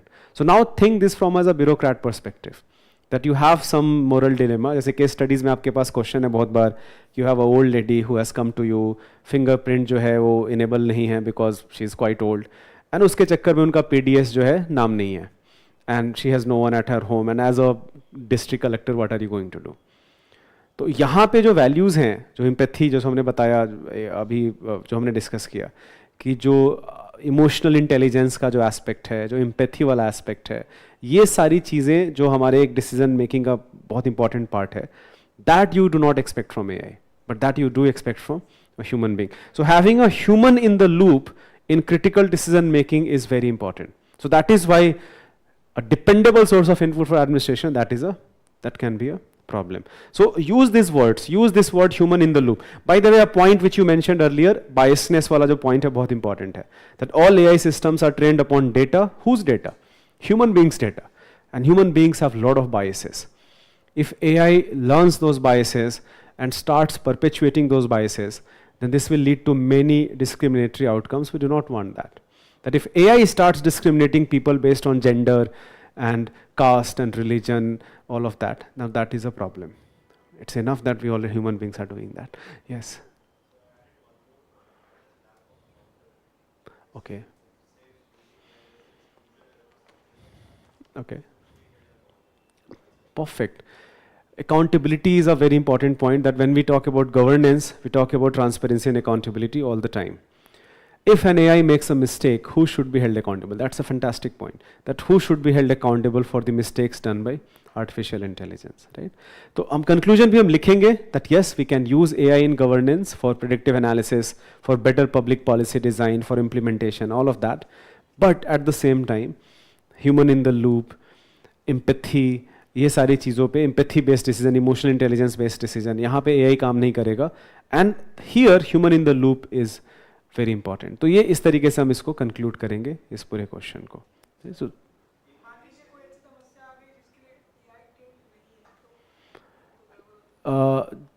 ऐसे बहुत सारी समस्याएं हो सकती हैं.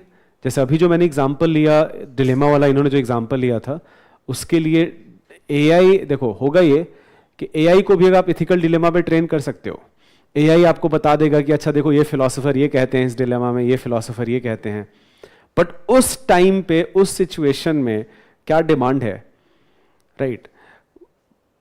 सेम आप एज अ ब्यूरोक्रेट, आपका जो सोल्यूशन है it can differ based on the nature of crowd, based on culture. You have to be culturally very sensitive. आप one size fit all approach तो कर नहीं सकते, राइट? तो आपको सेंसिटिविटी भी दिखाना पड़ेगा, आपको इमोशनल इंटेलिजेंस दिखाना पड़ेगा. इसके लिए AI तो बिल्कुल ट्रेंड नहीं है. So I will agree to your point. There can be situations which bureaucrats, which administrators can face, for which you cannot train an AI system as long as it is not a conscious AI. Maybe we will develop a conscious AI in future, but as of now we do not have that one, right? Somebody else had a point. You were saying something.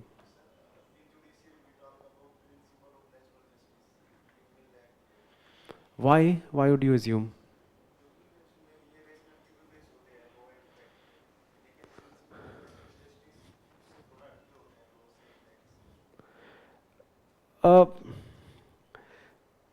देखो, it's again, if it is about dependable source of input, I will agree that जो final judgment है, जो final conclusions हैं, वो तो judge का जो intelligence है उस पर हमको rely करना पड़ेगा.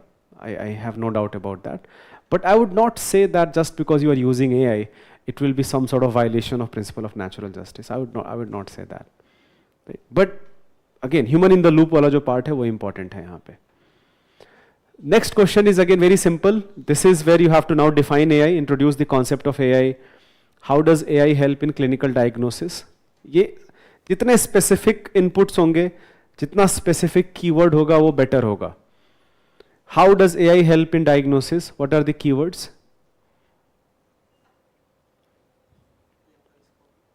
Sorry? Explain.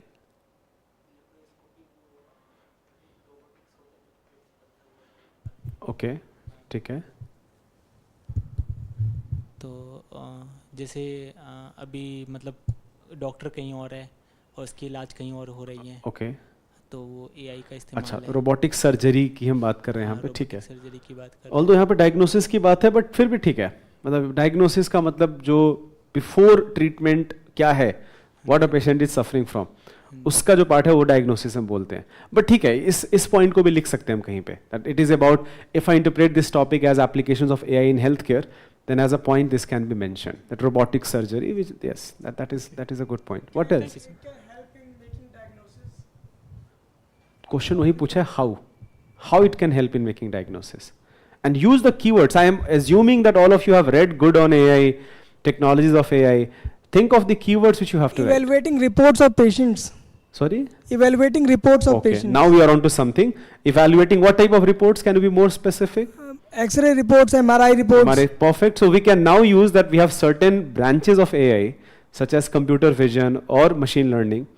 A computer vision is equipped to look at the visual data, such as MRI scans, CT scans, and it is equipped to come to certain conclusions about it. It can help in better eye checkups.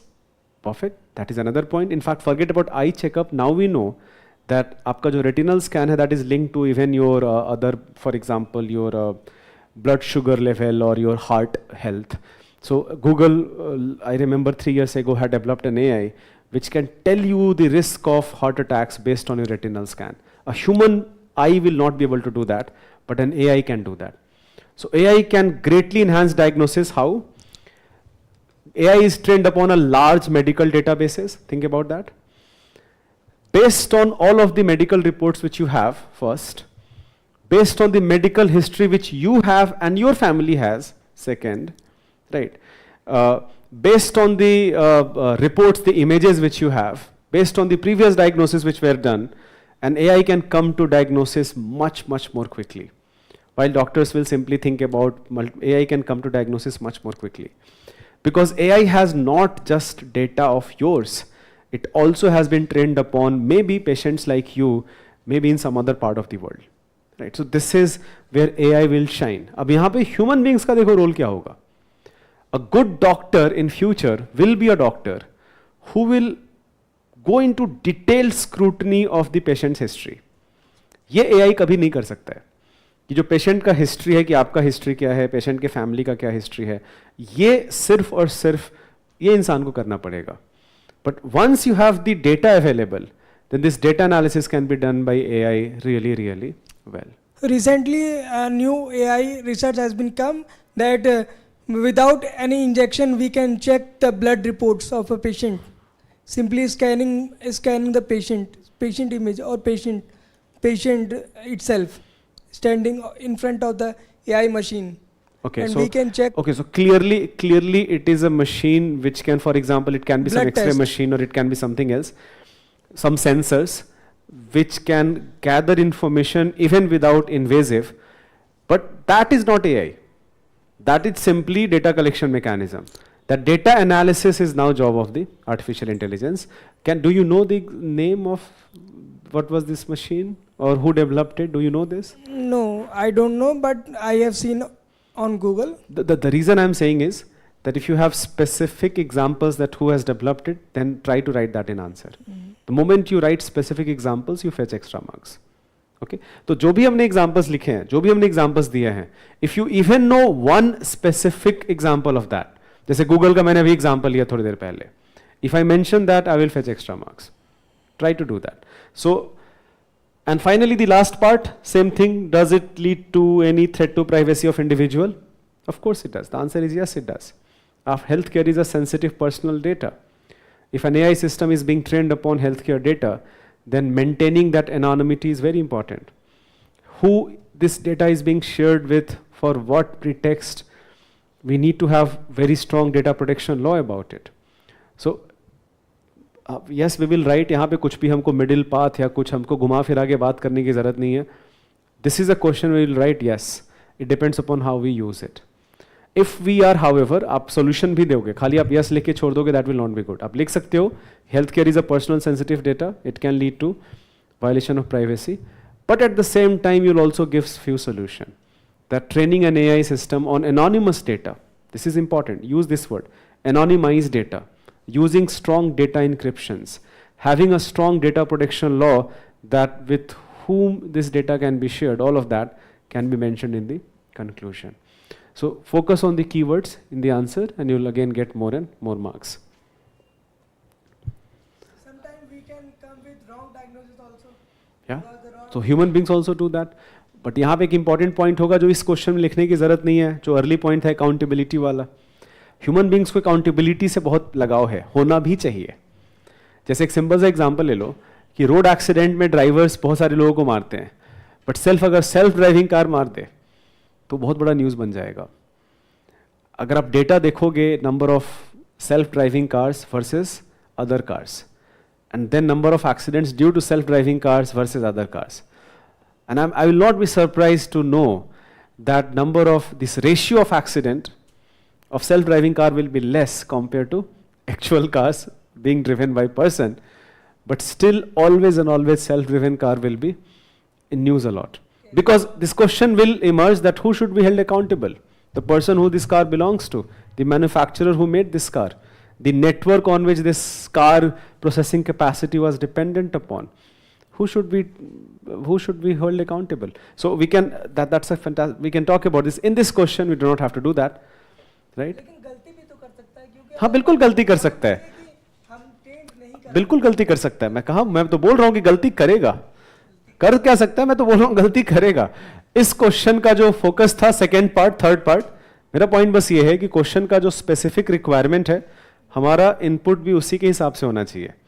Question का बहुत ही specific requirement है, do you perceive any threat to privacy of individual in the use of AI. तो हमारा जो third part है, हम सिर्फ इस चैलेंज को हाईलाइट करेंगे. ऐसे तो और भी बहुत सारे चैलेंजेस हैं, बायसनेस चैलेंजेस है, that AI becoming biased in treatment, right, वो एक चैलेंज है. तो ये सब नहीं लिखना हमको. We only and only have to be specific to what is being asked in this particular question. Yes yes.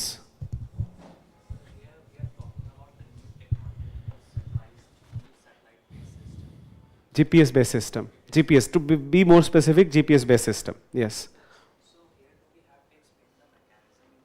No, not at all. 2-3 lines. Same question अगर 15 marks का होता और सिर्फ यही पूछा होता, then I would have made a diagram also. We had developed the mechanism step by step. We would have to describe that mechanism step by step. यहाँ पे करने की जरूरत नहीं है.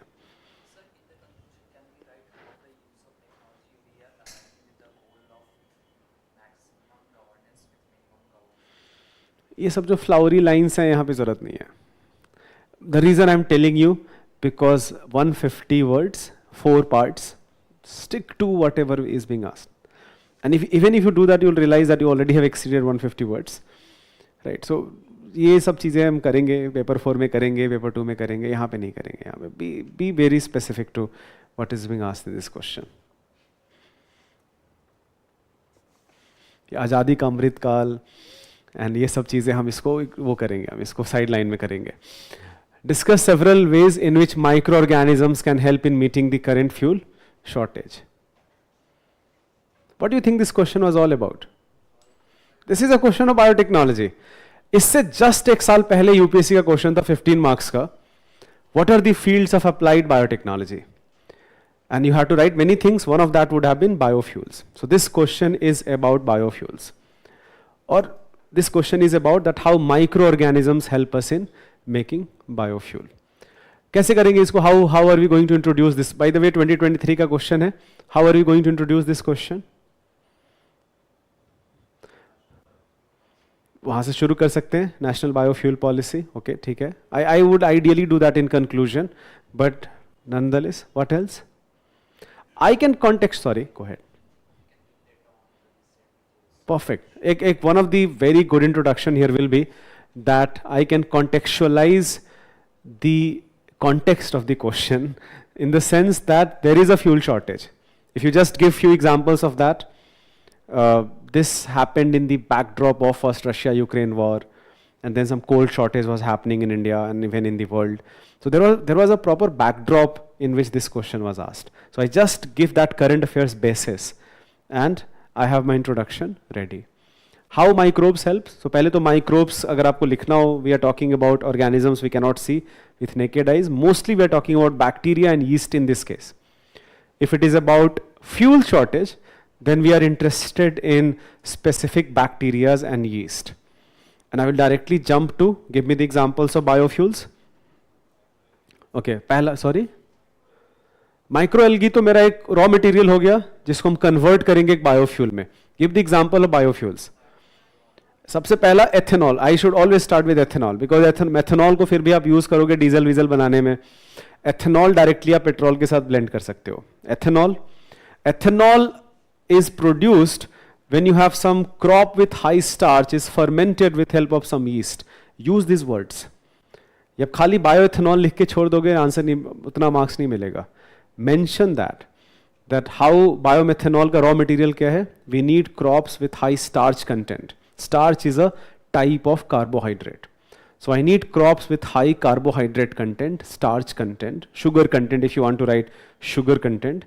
And such crops, when they are fermented with help of yeast, and yeast is a microbe here, it produces bioethanol. And you immediately mention that we can use this in a vehicle which has, let's say for example, can completely run on 100% ethanol, or we can blend that with petrol. Right? तो ये हम लिख सकते हैं. Okay. Second, biodiesel.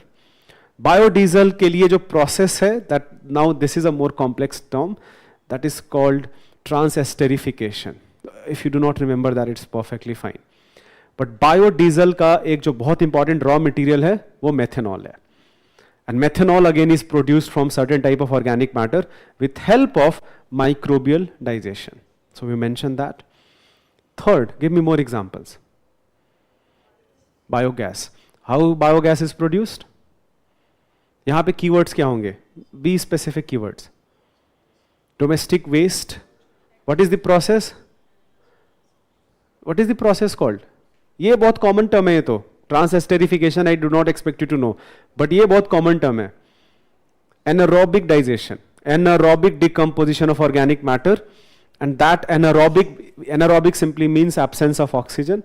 That when microbes degrade pollutants or organic waste or animal manure, when they do that in the absence of oxygen, we call that anaerobic decomposition. And यहाँ पे CO2 release नहीं होगा, यहाँ पे methane release होगा. So biogas is nothing but methane. So we can talk about biogas. Forget about that. Even in hydrogen, that certain type of microbes, when they degrade organic waste, they produce hydrogen. And I'm very sure all of you know that we are exploring hydrogen as a possible fuel source for quite some time now. So I will give the example of hydrogen also. If you want to add waste to energy, there is so much of focus on waste to energy. In waste to energy जो भी हम करते हैं, जैसे biomethanation हो गया, वहाँ पे भी हम biomethanation कर रहे हैं, that requires microbes. So in certain type of waste to energy, not in incineration, not in pyrolysis, but in biomethanation, that is nothing but use of microbial organism.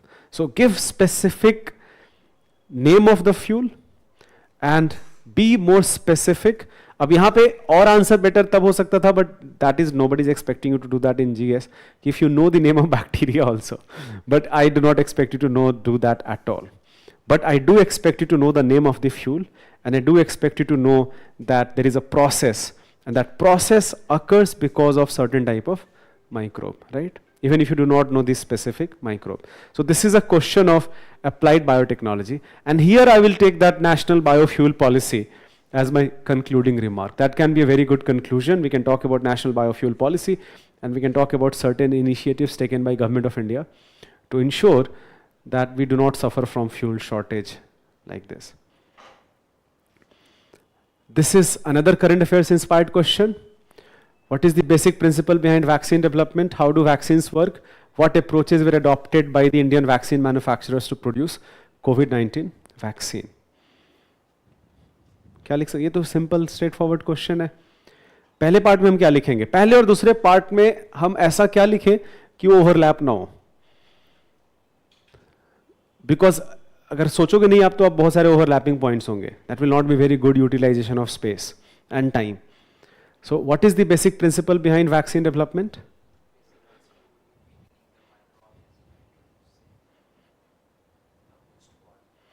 ये बात का पार्ट है. What is the basic principle? Even more basic than that.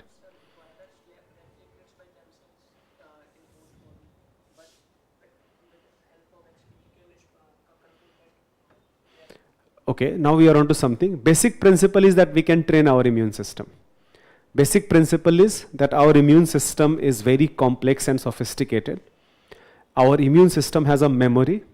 So when our immune system releases a specific antibody to a specific antigen, then it remembers the structure of the antigen, and when we get infected next time, our body releases the same antibody.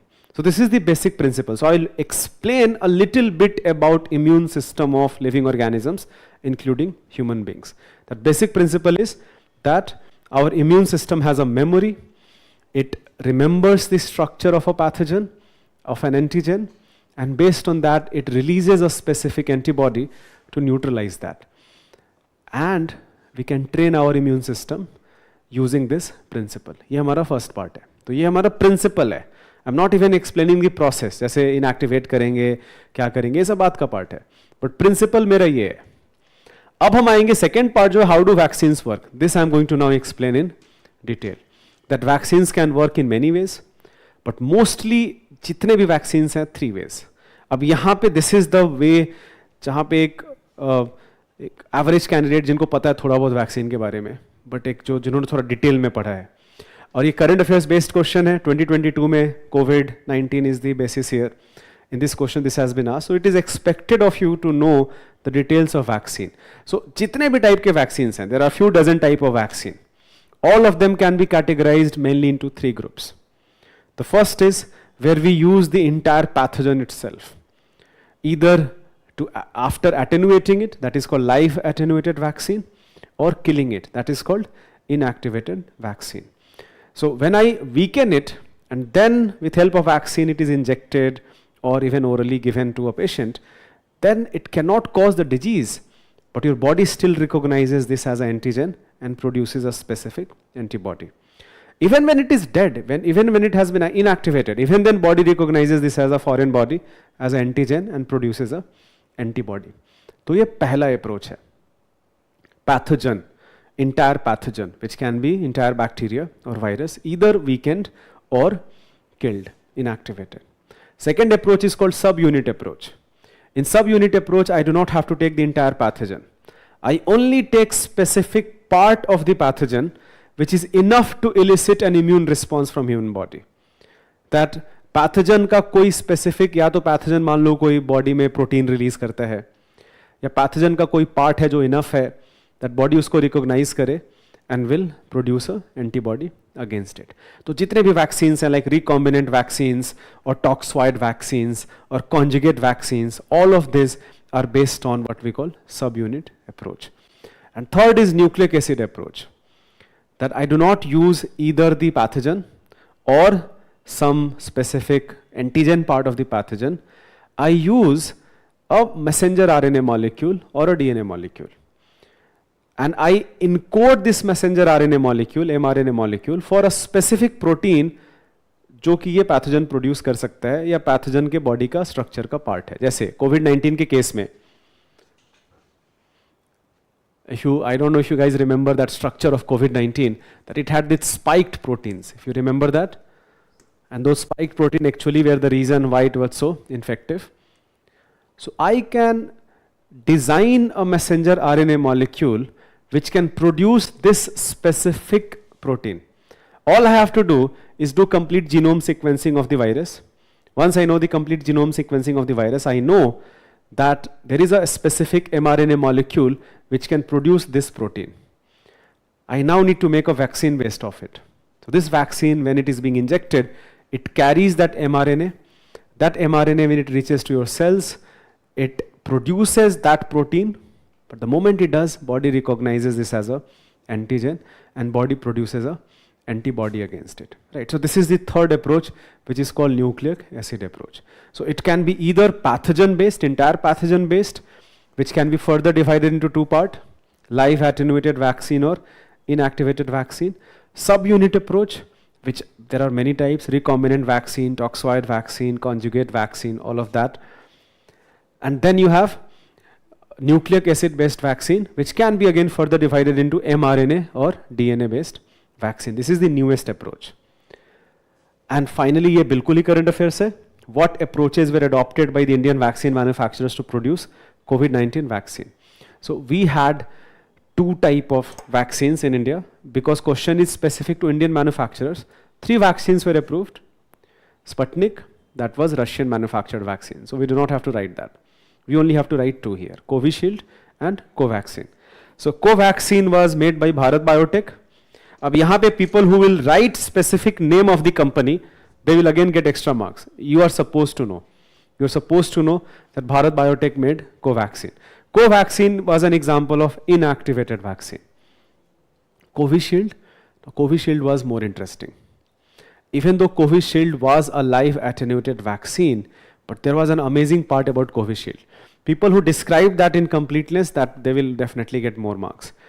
Covishield was not live attenuated vaccine of coronavirus. There is another virus found in wild called adenovirus.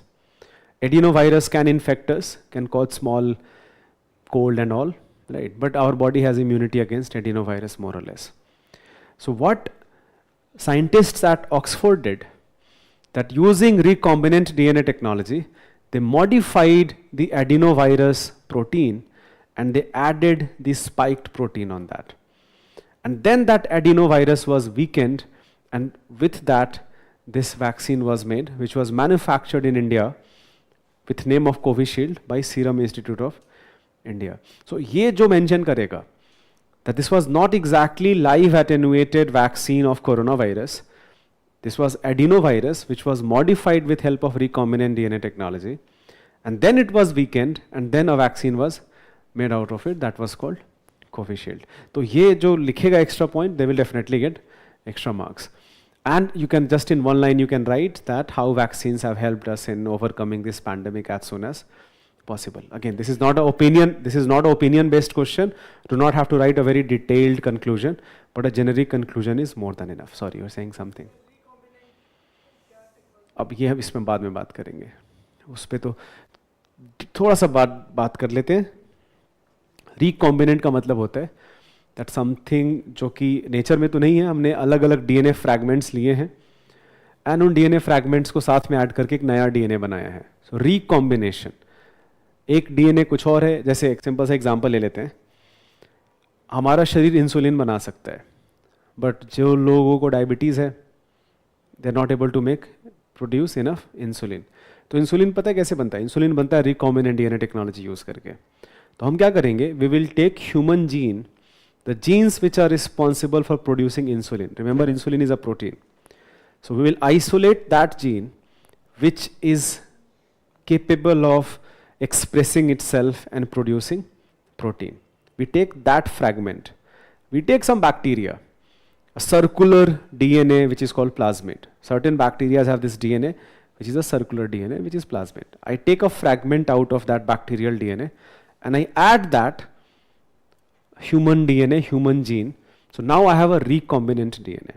So that is bacterial DNA, but उस bacterial DNA का भी पूरा DNA नहीं है. उसका एक part हमने हटाया है and we have replaced that with human DNA. And now this plasmid is planted into some host. That host can be some bacteria, can be something else. And now this bacteria is capable of producing insulin. Because इसके अब DNA में एक insulin producing gene है. In a reactor called bioreactor, I can now have lots of insulin. I can filter that, I can isolate that insulin, and pharma companies can sell that in the market. So this is what recombinant DNA technology does.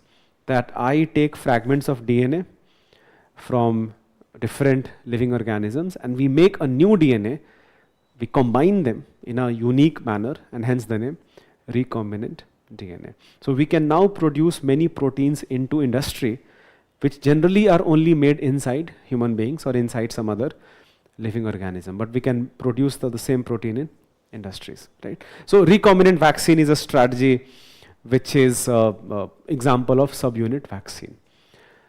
So ये आपको Covishield के बारे में थोड़ा सा ज़्यादा आपको describe करना पड़ेगा, that what type of vaccine it was. It did not use live attenuated vaccine of coronavirus. Last 3 questions of the paper before this discussion is concluded. This was a question asked last year, as I said in the starting of the discussion, that this year paper was difficult, and this is another example. That IPR is not a very difficult topic. Both parts are very specific in what they are asking. So if you write again general points, you will not get any marks. यहाँ पे, this is where I want you to avoid those pitfalls. That you know something about IPR, you write general points, don't do that. If you do not have specific point, just skip it. what is the present world scenario of IPR with respect to life materials, first part, which is a very independent compared to the second part. Although India is second in the world to file patents, only a few have been commercialized. Explain the reasons behind this less commercialization. Let's start with the first part. First part का focus क्या है? ये life material का क्या meaning है?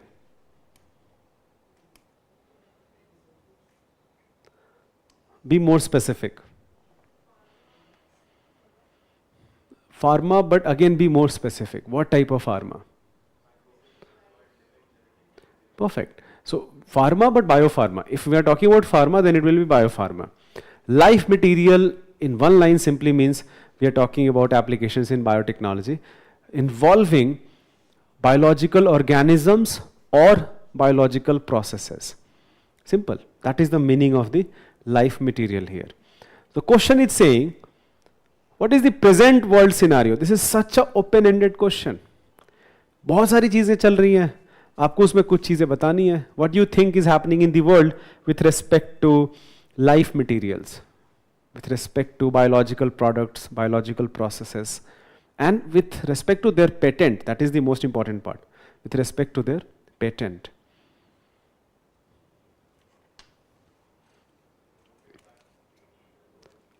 Okay.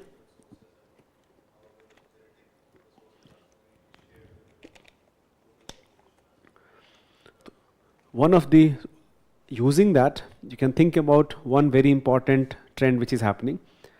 That there is a conflict between developed and developing part of the world with respect to what we call biopiracy.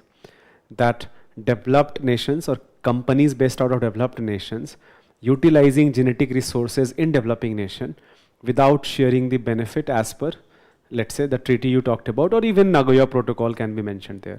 तो एक तो हम यही लिख सकते हैं that लाइफ मटीरियल में सबसे रिच कौन से कंट्रीज हैं? Countries found in tropical region. Actually जो रिच कंट्रीज हैं जीडीपी के हिसाब से या जीडीपी पर कैपिटा के हिसाब से, these are countries found in temperate region. So MNCs of temperate region countries और MNCs of western part of the world patenting genetic materials or application of genetic material which are found in developing nation without sharing the benefit, that is a trend.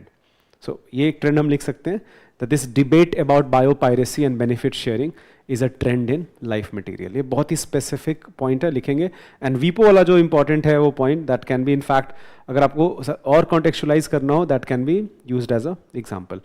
What else? एक example लिखा हमने. Or what else?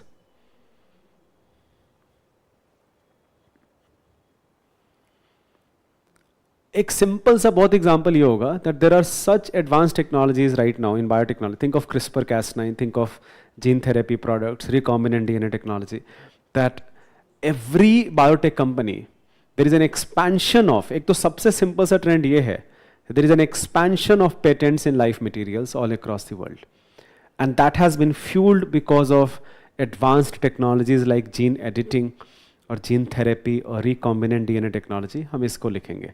तो ये एक simple सा trend है that compare to what was happening in last decade, the number of patents in life material, the same number of patents have increased a lot.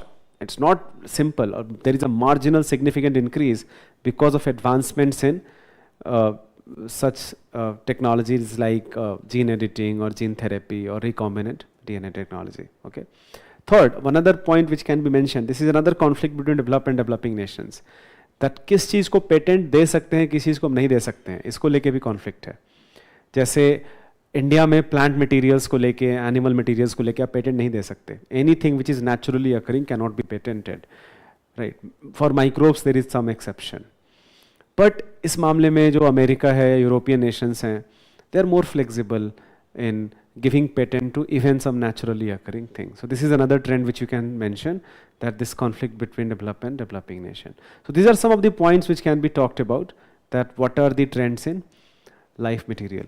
Vaccines का आप एक अलग से example ले लो. Vaccines सबसे बढ़िया example है life material का. That new type of vaccines are being developed all across the world. mRNA vaccines or recombinant vaccines. This can be a trend we can mention. So first part of the question, life materials. I will define that in the introduction. What do I mean by life materials? And I will immediately jump to what are the trends with respect to IPR in life material. Second question, by the way, galat fact hai.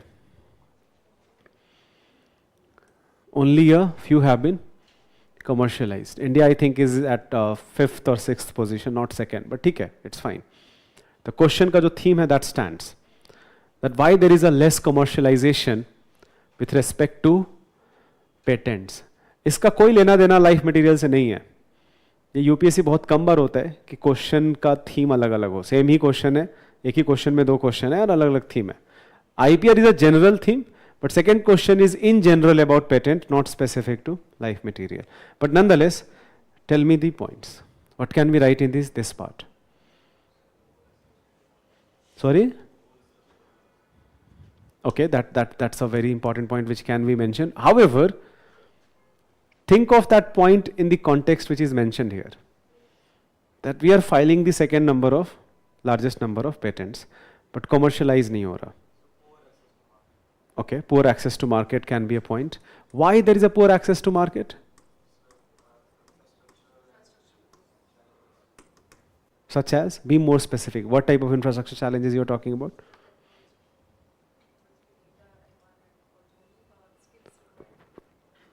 But again, I will go back to the context of the question कि there is बहुत सारे patents file हो रहे हैं. दुनिया में second largest patents file हो रहे हैं इंडिया में.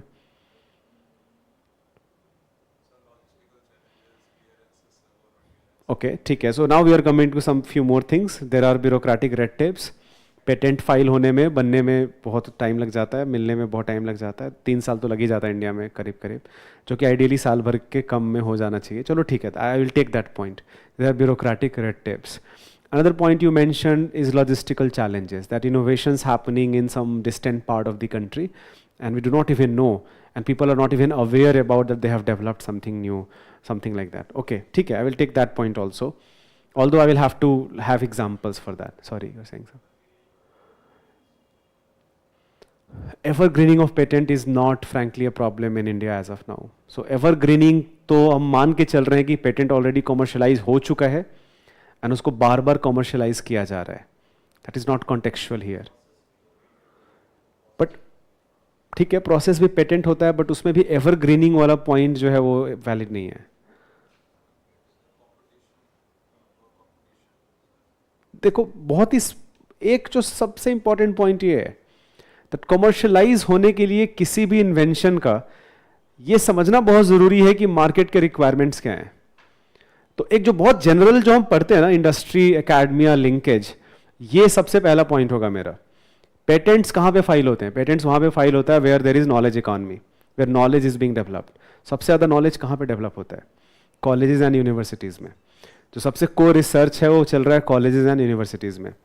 अब वो क्या रिसर्च कर रहे हैं, कौन से डोमेन में रिसर्च कर रहे हैं, कौन सी चीज़ों का रिक्वायरमेंट है मार्केट में. If there is a divergence there, then how the patent will be commercialised. तो ये बहुत ही अगेन ये जनरल चैलेंज हम पढ़ते हैं about overall challenges in India's research and development ecosystem, that lack of industry academic linkages. But ये यहाँ पे मेन पॉइंट है that what is being researched and what is the requirement in the market. If you do not have convergence there, then patents will not be commercialized. Okay. Second, this was highlighted in, by the way, there is a very good reason this question was asked. There was a very good editorial in The Hindu explaining this problem of lot of patent. So that is the first. The second challenge is that it is not about number, it is about quality. मैं 1 lakh patent file कर दूं और उन patents का quality बहुत ज़्यादा नहीं है, पीयर रिव्यूड पेपर्स नहीं हैं, फिर क्या फ़ायदा? तो पेटेंट का पर्पस ये नहीं है that you should have more number of patent. Patent is not the end goal in itself. Patent is a mean to achieve the end goal, and end goal is innovation, end goal is research and development. So आप खुद को pat on the back कर लो that look we are filing second number of largest patents. But if people try to scrutinise about the quality of patent, that इसमें कितना novelty है, कितना non obviousness है, जो पेटेंट के क्राइटेरियाज होते हैं. The word I am using, these are the criterias to give a patent, that it should be new, it should be inventive, it should have industrial applications. The moment you start scrutinizing patents on these criteria, you realize that many patents do not frankly stand anywhere. So we will talk about that point also, that it is not about It is not about the number, it is also about the quality. Sorry, you're saying. Affordability regarding what? What is being developed and what is being commercialized. Cost which is demanded by market and cost which we are selling the product. आप ये बोल रहे हो कि patented products are very expensive and markets are disregarding that. Okay. Do you have, I can understand the logic, but do you have a data point to substantiate that? But if it is true, first of all, I would need data point to substantiate that. If it is, then I will go back to my first point. That फिर आप जो research कर रहे हो market के हिसाब से नहीं हो रहे हो. मतलब पेटेंट का जो रिक्वायरमेंट के कौन से इन्वेंशंस की ज़रूरत है, जैसे मान लो एक सिंपल सा एग्जांपल लेते हैं. इंडिया में we need lot of new patents in waste to energy.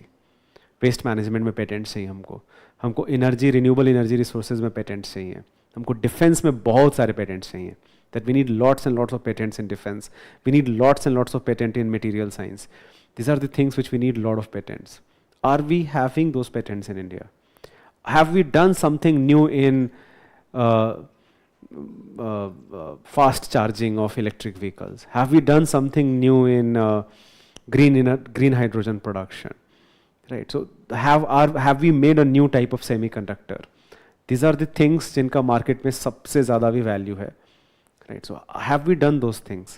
So anyways, even if you do not mention these specific points or specific example, you definitely should mention about the divergence between the market requirements and the academic research which is going on. You definitely mention about the quantity versus quality debate, that it cannot be only about number, it has to be about the quality of patents also. And then you can talk about, of course, lack of money in research and development. That should be a standard point. We can talk about that. We spend about what, 1.2% of GDP on R&D, so we can talk about that, or even less. I think it is less than 1%. I think it is some 0.7%, 0.7%. So 0.7% of GDP goes to research and development. So we can highlight that.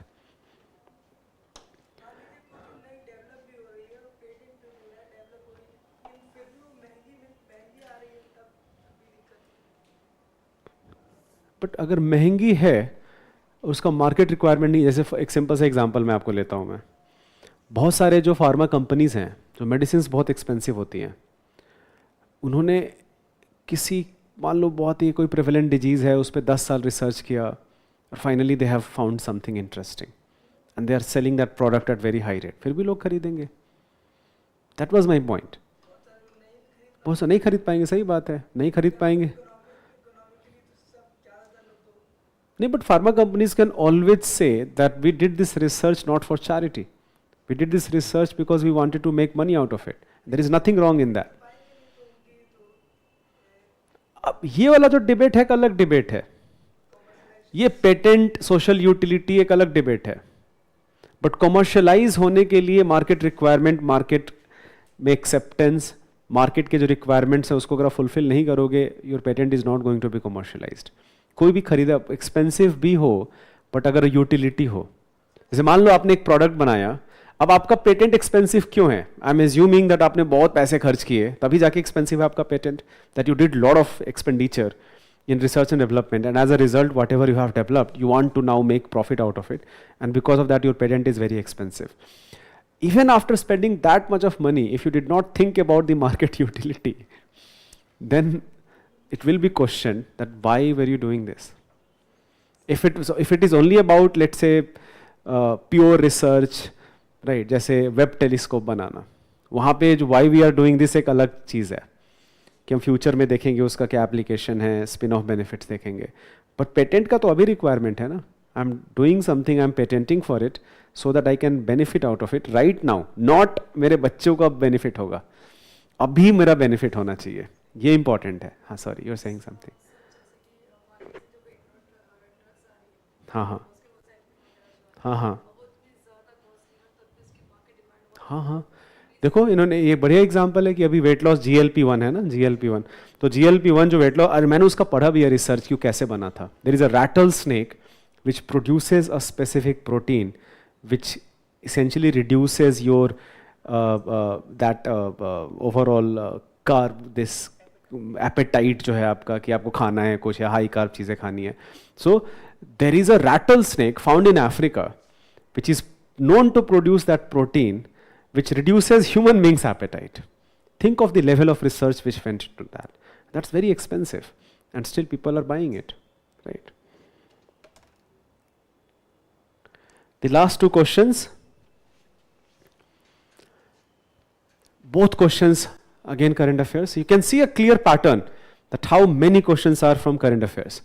The world is facing an acute shortage of clean and safe fresh water. ये बैंगलोर में हुआ था, just ये question जो पूछा गया था उससे जस्ट 6 महीने पहले there was a water scarcity in Bangalore. 2-3 years ago there was a water scarcity in Chennai. There have been water scarcity in many African nations. For example, South Africa suffered from water scarcity in many cities a few years ago. So there is a proper context here, right?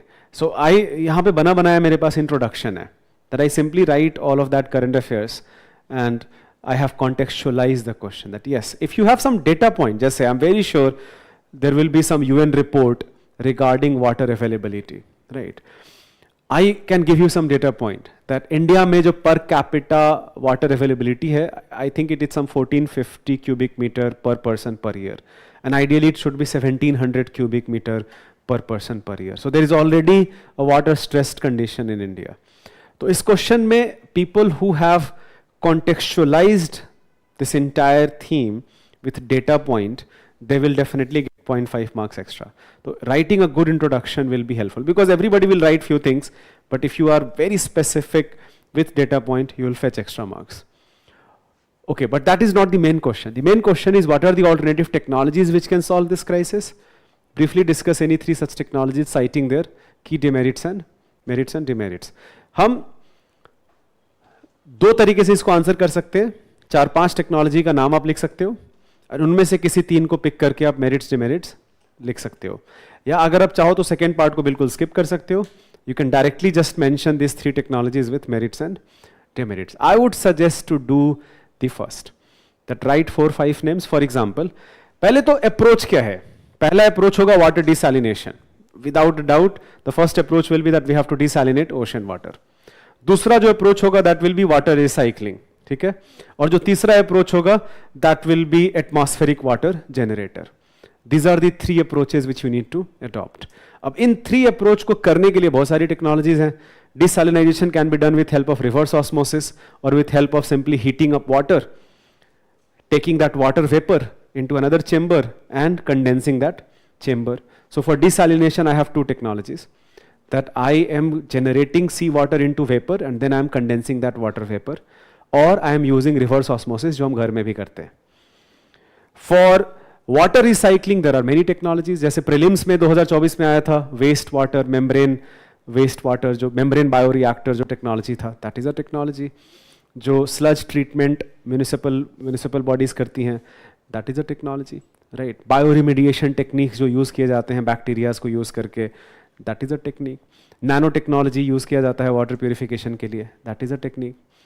And then atmospheric water generator, that is only one thing, that you try to condense the water vapor present in the atmosphere. So these are the 3 approaches. In 3 approaches there are many technologies. You have to choose any 3 and you have to do a quick cost benefit analysis of these 3 technologies. तो एक कोई choose करते हैं, जैसे let's choose reverse osmosis and let's try to desalinate ocean water.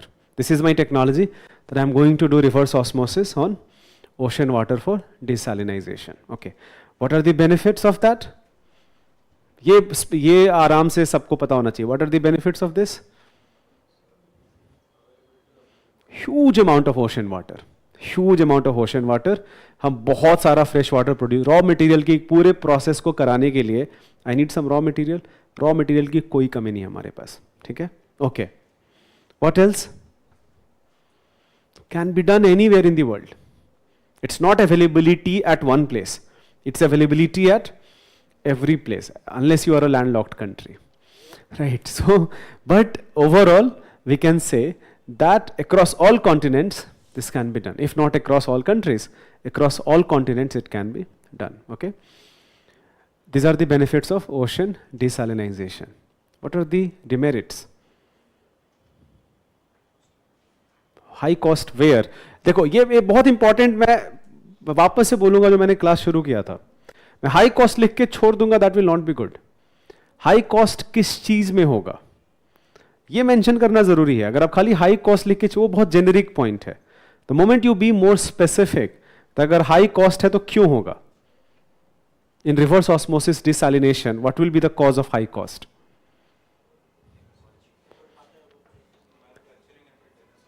Okay, तो सबसे पहला तो यही होगा that water desalinisation is a energy intensive process. आप जितना पानी फिल्टर, आप फोर्स कर रहे हो पानी को to go through a membrane so that salt is left.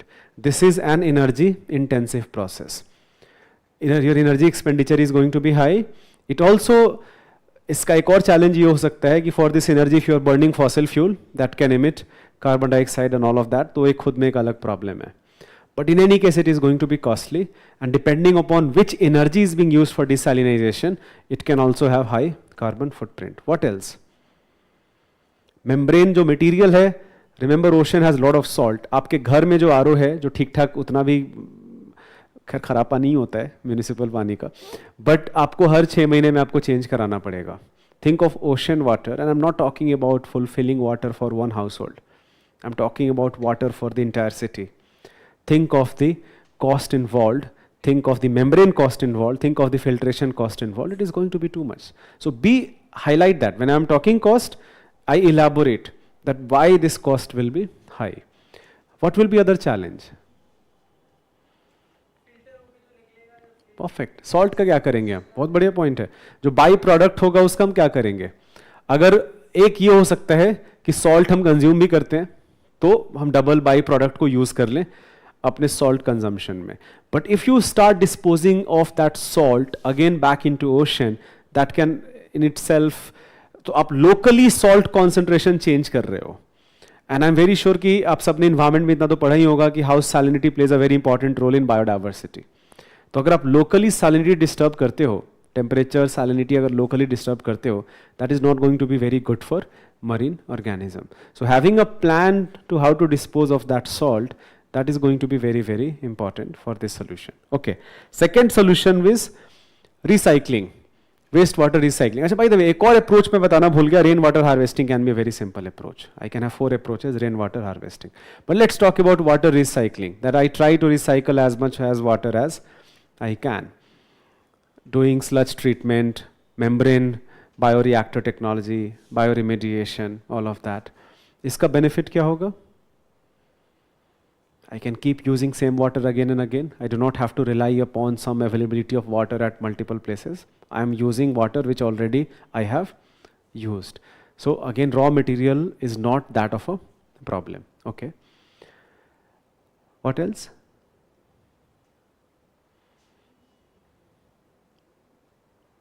Challenges. Let's come to challenges. बहुत बड़ा challenge public acceptance है. Public acceptance is a huge challenge. Another challenge is that not all type of water can be recycled that would drinkable या washable हो. जैसे grey water जो है, जो toilet का water है. No water filtration mechanism, no municipality will try to filter out grey water, toilet water and use that for, let's say, drinking water or some other purposes. So because उसको purify करने के लिए जो technology चाहिए फिर वो बहुत ही ज़्यादा costly होगा, बहुत ही ज़्यादा expensive. It's not that it cannot be done, but it is simply going to be much more expensive. So we can say that it is not going to be again useful for all type of water. Depends upon कि कैसा waste water है and for what purpose we are trying to use it. Same thing here also, that जो by products जो release होंगे we need to dispose it off properly. Okay. Third, rainwater harvesting is something which can be done really well. It's यहाँ पे challenge बस ये है rainwater harvesting. I hope everybody knows rainwater harvesting. That I'm trying to help in, not just I'm just using rainwater. वो तो है ही एक benefit. उससे ज़्यादा important benefit ये है that I'm helping in recharge of aquifers. That I'm helping in groundwater recharge, which is the biggest source of fresh water for us. So I have a rainwater harvesting tank. I have a water collection tank. I use that water for my domestic purposes. I have some, let's say, sand filtration mechanism, something else, where I filter that used water, and then that water is now going to some natural aquifer. So I'm also helping in groundwater recharge. ये सबसे amazing चीज़ है जो किया जा सकता है. ये cost effective है, ये डिसेंट्रलाइज लेवल पे किया जा सकता है, किसी बहुत ज़्यादा कॉस्ट नहीं लगेगा, because cost will be distributed across multiple houses and buildings, तो किसी एक का बहुत ज़्यादा कॉस्ट नहीं लगेगा. Even though if you take the total cost that still will be high, but it will not raise lot of eyebrows.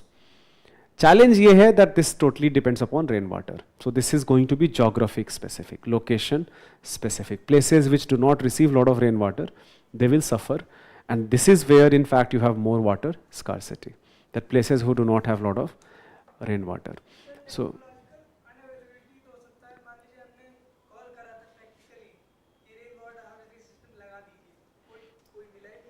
हाँ, ये आप सही बोल रहे हो.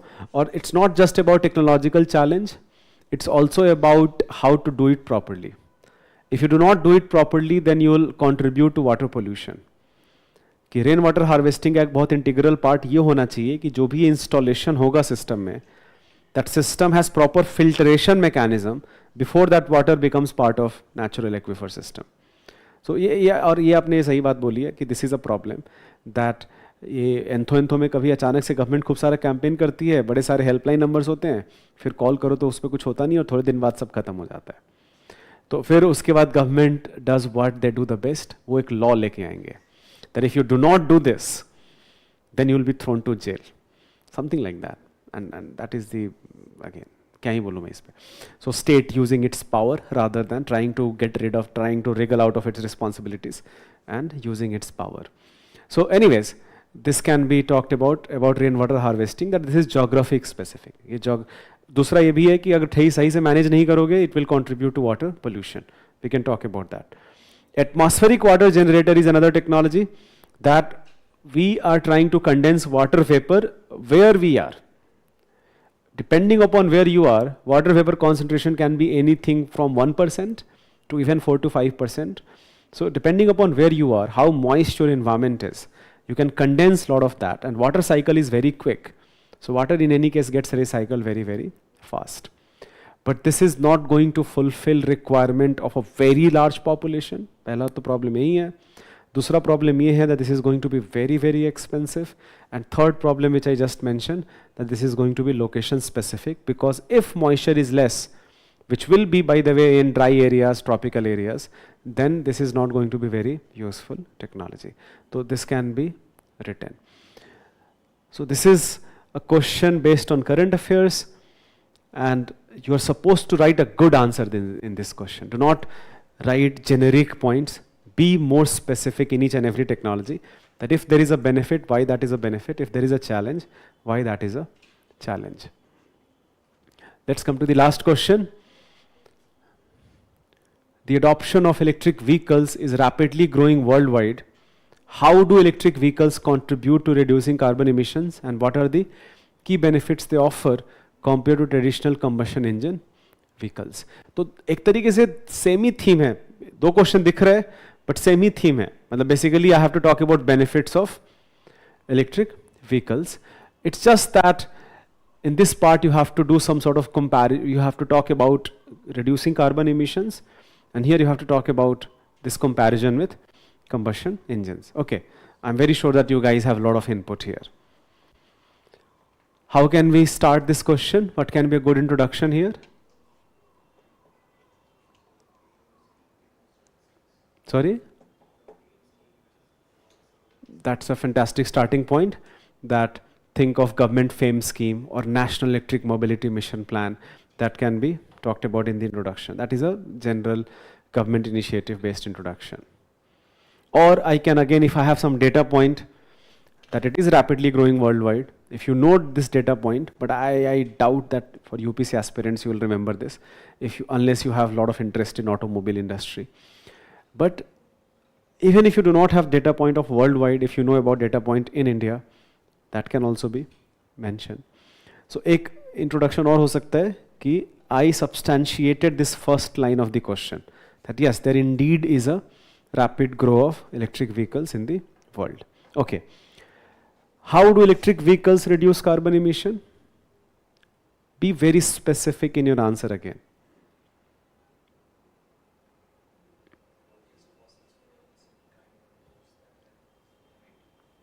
Sorry? When they run. The running of electric vehicle does not emit greenhouse gases. However, it also depends upon कि battery को charge करने के लिए हमारा एनर्जी कहाँ से आ रहा है. So I have to be, question में कहीं पे कोई क्रिटिकल इवैल्यूएशन नहीं है, but I still should mention this point that how EV reduces carbon footprint. EV does not have a combustion engine which is burning petrol. EV has a battery and has a motor. That battery is moving a motor which is connected to your wheels and your car is moving. That battery needs to be charged though, right? I need to go to a charging station, I need to charge my battery.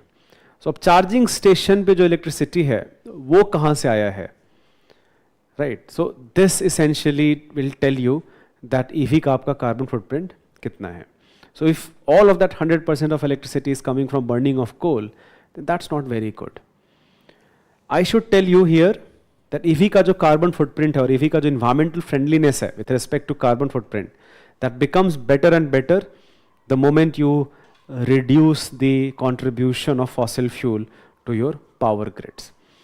But I should tell you also some data points. This is BBC research that even if you have 100% fossil fuel, not coal, but let's say burning of diesel, even if you have that, even then an EV in longer time, in 4 or 5 years, will outperform a little bit compared to traditional vehicle in carbon footprint. And if the moment you reduce that 100% to 75%, to 50%, 25%, then this benefit becomes bigger and bigger. As time progresses, EV running 10 year, a diesel vehicle running 10 year for same number of kilometers on same type of road, the carbon footprint of that combustion engine will be much, much more compared to EV. So I will clearly mention that EV does not have a combustion engine. EV has a motor which runs because of a battery that needs to be charged.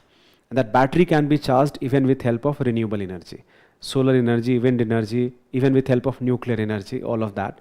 And they have negligible carbon footprint. But I will also add this caution that however, the carbon footprint will depend upon the energy mix in our power grids which we are using for charging my battery. Right? So ये हमारा ये part होगा. अगले part में आपको compare करना है internal combustion engine और ईवी को. Think of again, give me some concrete points. एक तो हमने कंपैरिजन ऑलरेडी कर दिया. Give me more concrete points. I am very sure you guys know this. एक तो बहुत बड़ा बेनिफिट ये है कि combustion engine when it runs it produces lot of noise. Motor when it runs to move a wheel does not produce noise. Noise pollution is nothing. Lot of times noise is added in EV. India में तो जरूरी भी है. Right, so noise is added in EV so that people know that there is a car or bike coming. Otherwise, it will be very difficult. So एक तो benefit ये है कि noise pollution जो है negligible है. Combustion engine when it runs, it produces a lot of noise. But there is a fantastic benefit which you should know. अभी हमारे रेलवे मंत्री ने statement दिया था तो कुछ लोग मजाक बना रहे थे, but he was right actually. He was not saying that wrong. When you apply brakes on EV, then that brake, that energy which is being consumed, that energy goes back to the dynamo which is charging your battery. So your EV is also more energy efficient. When you apply battery in petrol, remember even if you are moving with some speed, you have to come to a rest, even that needs energy. Newton's second law, first law, that even if I'm moving, I have to come to a rest, I need to apply some energy. So when you are applying the brakes on combustion engine, that coming to rest consumes petrol and that is lost as thermal energy on the road. That energy you do not use. But in case of electric vehicle, a fraction, not the entire energy, some fraction again will go to loss of thermal energy, but some fraction of energy goes to feed this battery and that battery becomes charged. So EV is also more energy efficient. We can talk about that. Okay. So there are many benefits which we can mention about electric vehicles versus internal combustion engine. Carbon footprint वाला point हम discuss कर ही सकते हैं, वो हमने already discuss किया है. So if you just elaborate these points in detail, this answer is completed. And in conclusion, again we can talk about, if we have not mentioned about FAME scheme or electric mobility mission plan or the GST rebate which is given to EV. If you have not done that, because it is a 15 marker question, I would do that in my concluding remark of the answer. So this is how we conclude this answer. Okay. A key takeaway from across all of these questions I have discussed here is that wherever possible to be specific in your answer, be specific. Do not write generic points that infrastructure as a challenge, cost as a challenge. If you are saying these things, then you should write in a line that why it is a challenge. If infra is a challenge, what type of infra? Because infra तो बहुत चीज हो सकता है. What type of infra we are talking about, right? So ये specific होना बहुत ज़रूरी है. Wherever you can throw examples from current affairs, do that. That is going to fetch you extra marks. Wherever you have some data point, do that. And always try to stick to the word limit. ये जब आप करोगे सारे के सारे answer होंगे. 19-20 answer सारे 19 तो मिनिमम होंगे, 20 के 20 हो जाएंगे. If you just stick to the word limit. Wherever possible, make some diagrams. जैसे यहाँ पे आप एक sort of diagram बना सकते थे that feed in energy which goes back to charging of the battery. That can be a diagram which can be made here. So wherever possible, try to make a diagram. Wherever possible, try to make a flow chart, but it should not be forced. It should come organically. ये बहुत important है. Force अगर करोगे तो फिर वो लगेगा, फिर वो जबरदस्ती का आप कर रहे हो.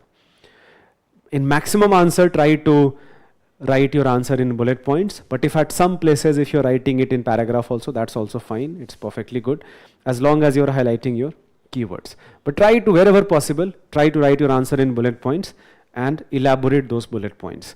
Even if you're not doing that, answer in bullet points, and in the point itself, whatever is the important keyword, highlight that.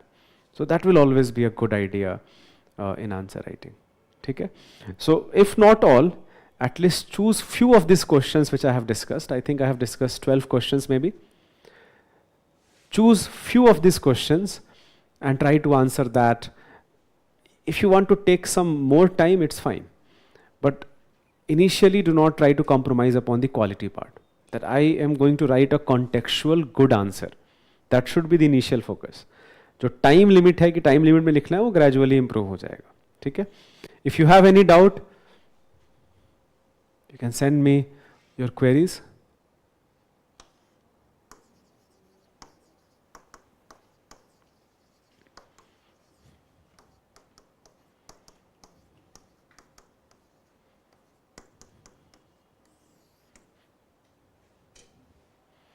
All the best, guys.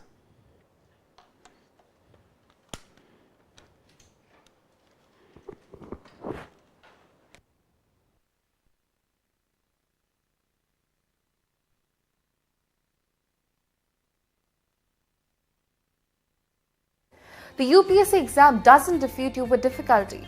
It defeats you with confusion, lack of clarity, lack of direction, and preparation that feels scattered.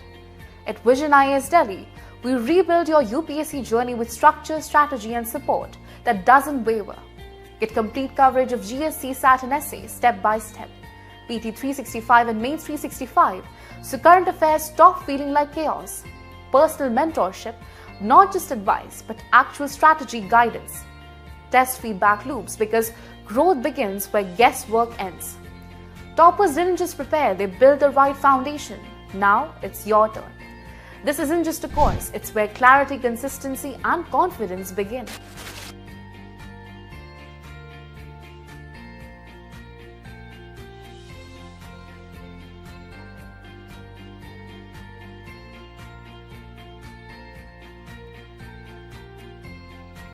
The UPSC exam doesn't defeat you with difficulty. It defeats you with confusion, lack of clarity, lack of direction, and preparation that feels scattered. At Vision IAS Delhi, we rebuild your UPSC journey with structure, strategy, and support that doesn't waver. Get complete coverage of GSC, SAT, and essay step by step. PT 365 and Mains 365, so current affairs stop feeling like chaos. Personal mentorship, not just advice, but actual strategy guidance. Test feedback loops, because growth begins where guesswork ends. Toppers didn't just prepare, they built the right foundation. Now it's your turn. This isn't just a course, it's where clarity, consistency, and confidence begin.